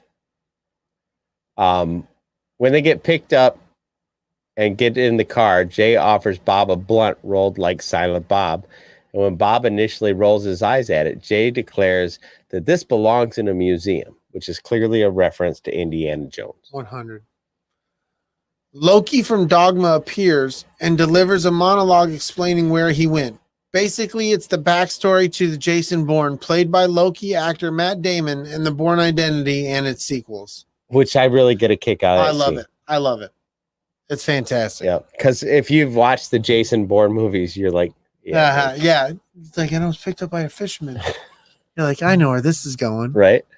Reminder, all the Thor jokes in this movie, Damon played Loki in Dogma, but he also played the actor who played the fake Loki in Thor Ragnarok, which is funny because that's a film inspiring a film that inspired a film to go back and talk about it. Right. Chicago comes into play again. As noted in the film, Jay and Bob previously came here in between chasing Amy and Dogma in order to find Shermer, Illinois, the fictional suburb where John Hughes movies like 16 Candles and The Breakfast Club take place. It's also where they met Bethany in Dogma. There is no Shermer, Illinois. Jersey Local 401 is the marijuana, or 404 is the marijuana dealers union that Jay and Bob belong to. The signatures for the president and secretary of Jersey Local 404 are the signatures of Kevin Smith and Jason Mewes, respectively. See, I did not know that. Me neither. Miss Mackenzie, played by Smith's wife, Jennifer Schwabach, is the name of her character in the universe of Tusk and Yoga Hosers, where she plays the mother of Harley Quinn Smith's Colleen. That's awesome. So these movies, now he slid out of the View Askewniverse, and then he made his True North trilogy, and even all those movies are all connected. Yeah, that's awesome. Her name tag also says Missy, the name of her character from Jay and Silent Bob Strike Back. Smith has said that just the two are not the same character, so it just happens that she plays two different women named Missy, we guess. Yeah. The bad review they leave for Merkin is nearly identical, except with the names and circumstances changed, as the one that was, or they left at movies during Jay and Silent Bob Strike Back. Yeah.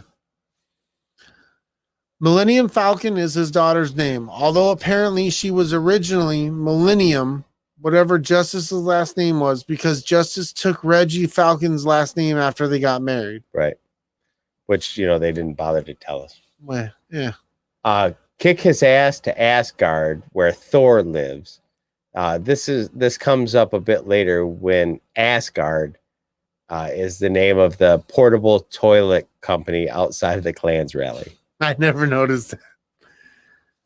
I'd fuck Chris Hemsworth till he's Thor. A nod to a Blunt Man and Chronic montage in the Jay and Silent Bob super groovy cartoon movie where it makes him Thor joke debuted. Now, I really need to take a soundbite of this because I just got you on tape saying I'd fuck Chris Hemsworth till he's Thor. I'd fuck Chris Hemsworth till he was Thor. Excellent. You wouldn't? I don't know. He's a beautiful man. He is a beautiful fucking man. I feel like I've upgraded in life. Ain't no dude out here trying to fuck me. Chris Hemsworth's gonna let me fuck him? True story. I'm just throwing that out there. Yeah, you might be moving on up. It's the beard. I might have to ask for a divorce. It's the fucking beard. Just like the pin on Jay's hat, there's a small Buddy Christ on the dashboard of the van. Hell yeah. The Can You Dig It is a nod to some of Chris Jericho's early WWE catchphrases. Jericho plays the clan leader. I just want to let you know that in the chat, they're now working on pulling that audio clip. I don't care. I'd fuck Chris Hemsworth. There it is. There it is again. Yeah. It's not going to ruin. I don't give a shit. Fair enough. You'd fuck Chris Hemsworth. Yeah, definitely. See? There you go. Got that on tape too. No, it doesn't count when I say it. Yeah, it does. The Hollywood Babylon sign at the Improv, which features Smith and Ralph, Ted Underhill Garman, is one of the establishing shots in LA. Have you ever listened to that show, Hollywood Babylon? No. It's fun. No. Yeah, it's a good show. Security Dick calls his fist the hammers of justice, a reference to Batter's final speech. The music playing as Jay and Silent Bob make their way through the convention, running between rooms, is the same music that was playing as they navigated the Miramax lot with the same security guard chasing them. Oh, that's awesome. I love it when they do that kind of shit. Good callbacks are always worthwhile. Hell yeah. Kevin Smith's mother and brother are the cosplayers directly in front of Jay and Silent Bob in the Biggs Vanderbeek panel. Bob taps Smith's mom on the shoulder and gives her a thumbs up. Did you know that? Nope. That's awesome. Next time you watch that scene, You can't look at how close those three people look. It'd be Kevin, Grace, and his brother Don. Okay. The morose motherfuckers smells like somebody shitting their cereal lines. Introduced is now Holden greeted Jay and Silent Bob when they came back to the studio and Jay and Silent Bob Strike Back. But even then, it was a reference to how Jay and Bob greeted Holden at the diner in Chasing Amy. Yep. It's just one of those words or one of those phrases that when you hear it, you're like, oh, I know that. It's comfort food. Right. Exactly. When Holden explains in vitro fertilization, he tells Jay that he filled the cup, which references Jay joke from when he first met Justice in Jay and Silent Bob Strike Back. And when you watch these two movies back to back, some of those jokes are even funnier because especially the way I watched it. I watched Reboot and then I watched Strike Back. So I got all the jokes and then I watched the shit that they referenced. So I had it like it was like watching it in reverse. It's so funny you watch them backwards. I mean, I get why you did, but it's so funny you watch them backwards. It's you know, I've done that with Star Wars too. I've watched Star Wars in reverse. That's weird. I know it sounds like a interest or like a goofy concept, but if you watch the movies in reverse, you see the thing that happens, and then you go back and go, oh yeah, that's why it happened, and oh yeah, you know. So that's weird. You see, it always reminds me of the scene in the X-Men movies where Quicksilver's running around super fast, and he's just touching shit and tapping it and moving it into place. And when you watch all those movies backwards, you watch shit just get nudged right where it needs to be to make that thing happen that you just watched happen. I can see that. During his speech, Holden says that before kids, you feel like you're the main character of the world. Bruce Wayne in one lifelong issue of Detective Comics. And then follows up with a joke that later you realize that you weren't Bruce Wayne anymore.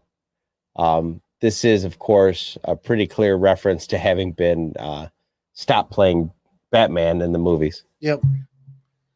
He also references Bruce Wayne's mom, whose name escapes me, an obvious poke at the Martha scene from Batman v Superman: Dawn of Justice. Shit cracks me up. Yeah, we spoke on that earlier. Holden's conclusion to his speech. So I spend my days chasing Amy, so to speak, is a callback to Silent Bob ending his Amy story and Chasing Amy. I love that. Which I've said multiple times is my favorite Kevin Smith movie. Yeah. Iron Bob is pretty much just the Mark I Iron Man costume with bits of it modified to look like Silent Bob instead of a vaguely humanoid form.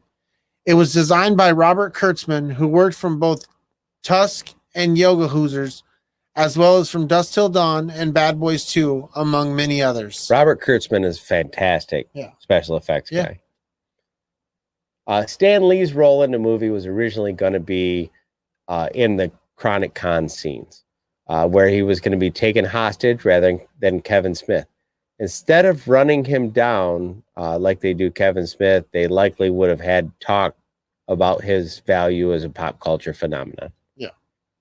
That would have been pretty cool, but I obviously they had to do what they had to do, and it still worked. I think it worked.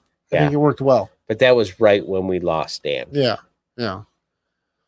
We get 2 quick hit MCU references with the Russian saying it's Robert Downey Jr. and Kevin Smith saying Marvel gonna sue somebody as Iron Bob tears into the Chronicon. That makes me laugh every time. Kevin is constantly referencing shit like that in his podcast too. He's like, "Oh, somebody gonna get sued over this." Oh yeah, There's now a red box in front of the former RST video. I noticed that. Presumably indicating, like Jay and Silent Bob, the block of stores they stand in front of is growing and evolving. Millie says, fuck them if they can't take a joke, which may be a nod to a deleted scene from Chasing Amy, where after being insulted by a comic book shop employees, Banky Edwards throws a garbage can through their window. Do the right thing style, with a note attached to them and part, like my grandmother always said, fuck them if they can't take a joke. So that's the thing I know you've heard me say before, and I never really knew where it came from, but I bet you it comes from watching the special features on Amy. But I say it to people all the time. Yeah. Fuck them if they can't take a joke. And people always look at me funny, and I don't care. As the film ends, Dante pulls up again, and there's a quiet visual gag where he can't open the shutters on the window because there's gum in the locks. That is how Clerks began, so it is a nice way to end this movie. Jay says in a deleted scene that they have been putting gum in the shutter locks at night for years. We did bring that up earlier. Stan Lee's cameo in this movie, rather than being a Russian hostage, is instead just Stan Lee and Kevin Smith on the IMDb boat, rehearsing the scene for Jay and Silent Bob Strike Back. The best part about that is, Reboot. The best part about that whole scene is fucking Stan cannot stop laughing at Kevin. Yeah. He knows what he's supposed to say. I remember. Yeah, I've seen that part. It's just so touching. It's one of those things that makes me go, I think I would like Stan just as a human. The Kush brothers, the weed millionaires from Chronicon, are actually the 2 kids that Jay and Bob almost beat up in Jay and Silent Bob Strike Back. And the song that one of them sings to demand payment from Jay is a variation of the one Jang sang to them in that movie. Yep. They're talking about all kinds of nonsense in the chat about sampling audio out of here and all kinds of stuff. And before I forget, somebody needs to remind me and Brady that we need to Hold on, let me say it clear so he can get a good one for you. I'd fuck Chris Hemsworth. Does that help? I think it does. Okay, good. I think everybody's aware. Okay. Chris Hemsworth is probably the... just say it. Say it. Chris Hemsworth is fuckable. He's the most beautiful man in current film. That's fine. So he's fine. There's that. Big ass sexy Chris Hemsworth. I don't know. Eric is calling for help in the chat. Are you in a hostage situation, Eric? Is somebody holding you down? Nobody can hold Eric down. Nobody can hold the dub down. But anyway, what I was going to say is everybody hold our feet to the fire. We have a escape crate reveal video that we've been sitting on for at least 5 weeks. I don't even know where it's at.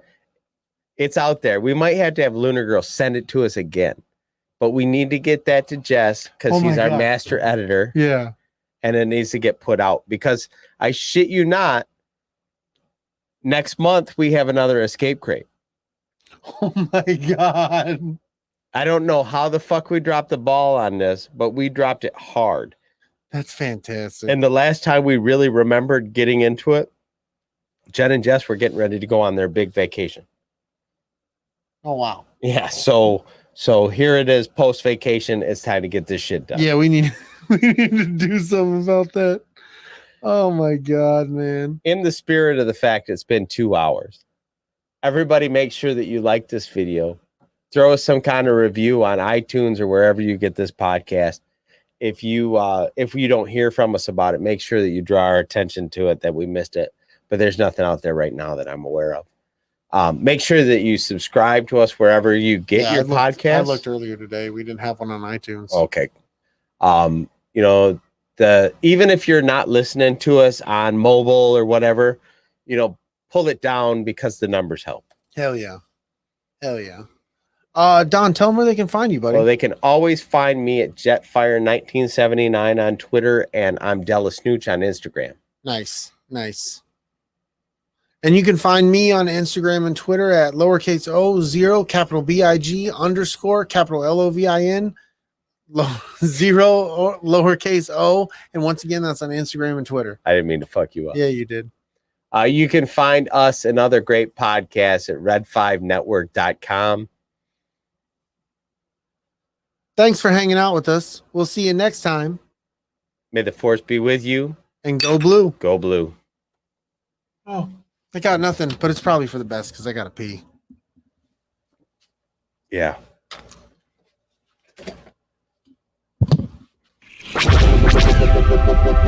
This podcast is part of the Red 5 Network. For more Red 5 Network podcasts, visit red5network.com.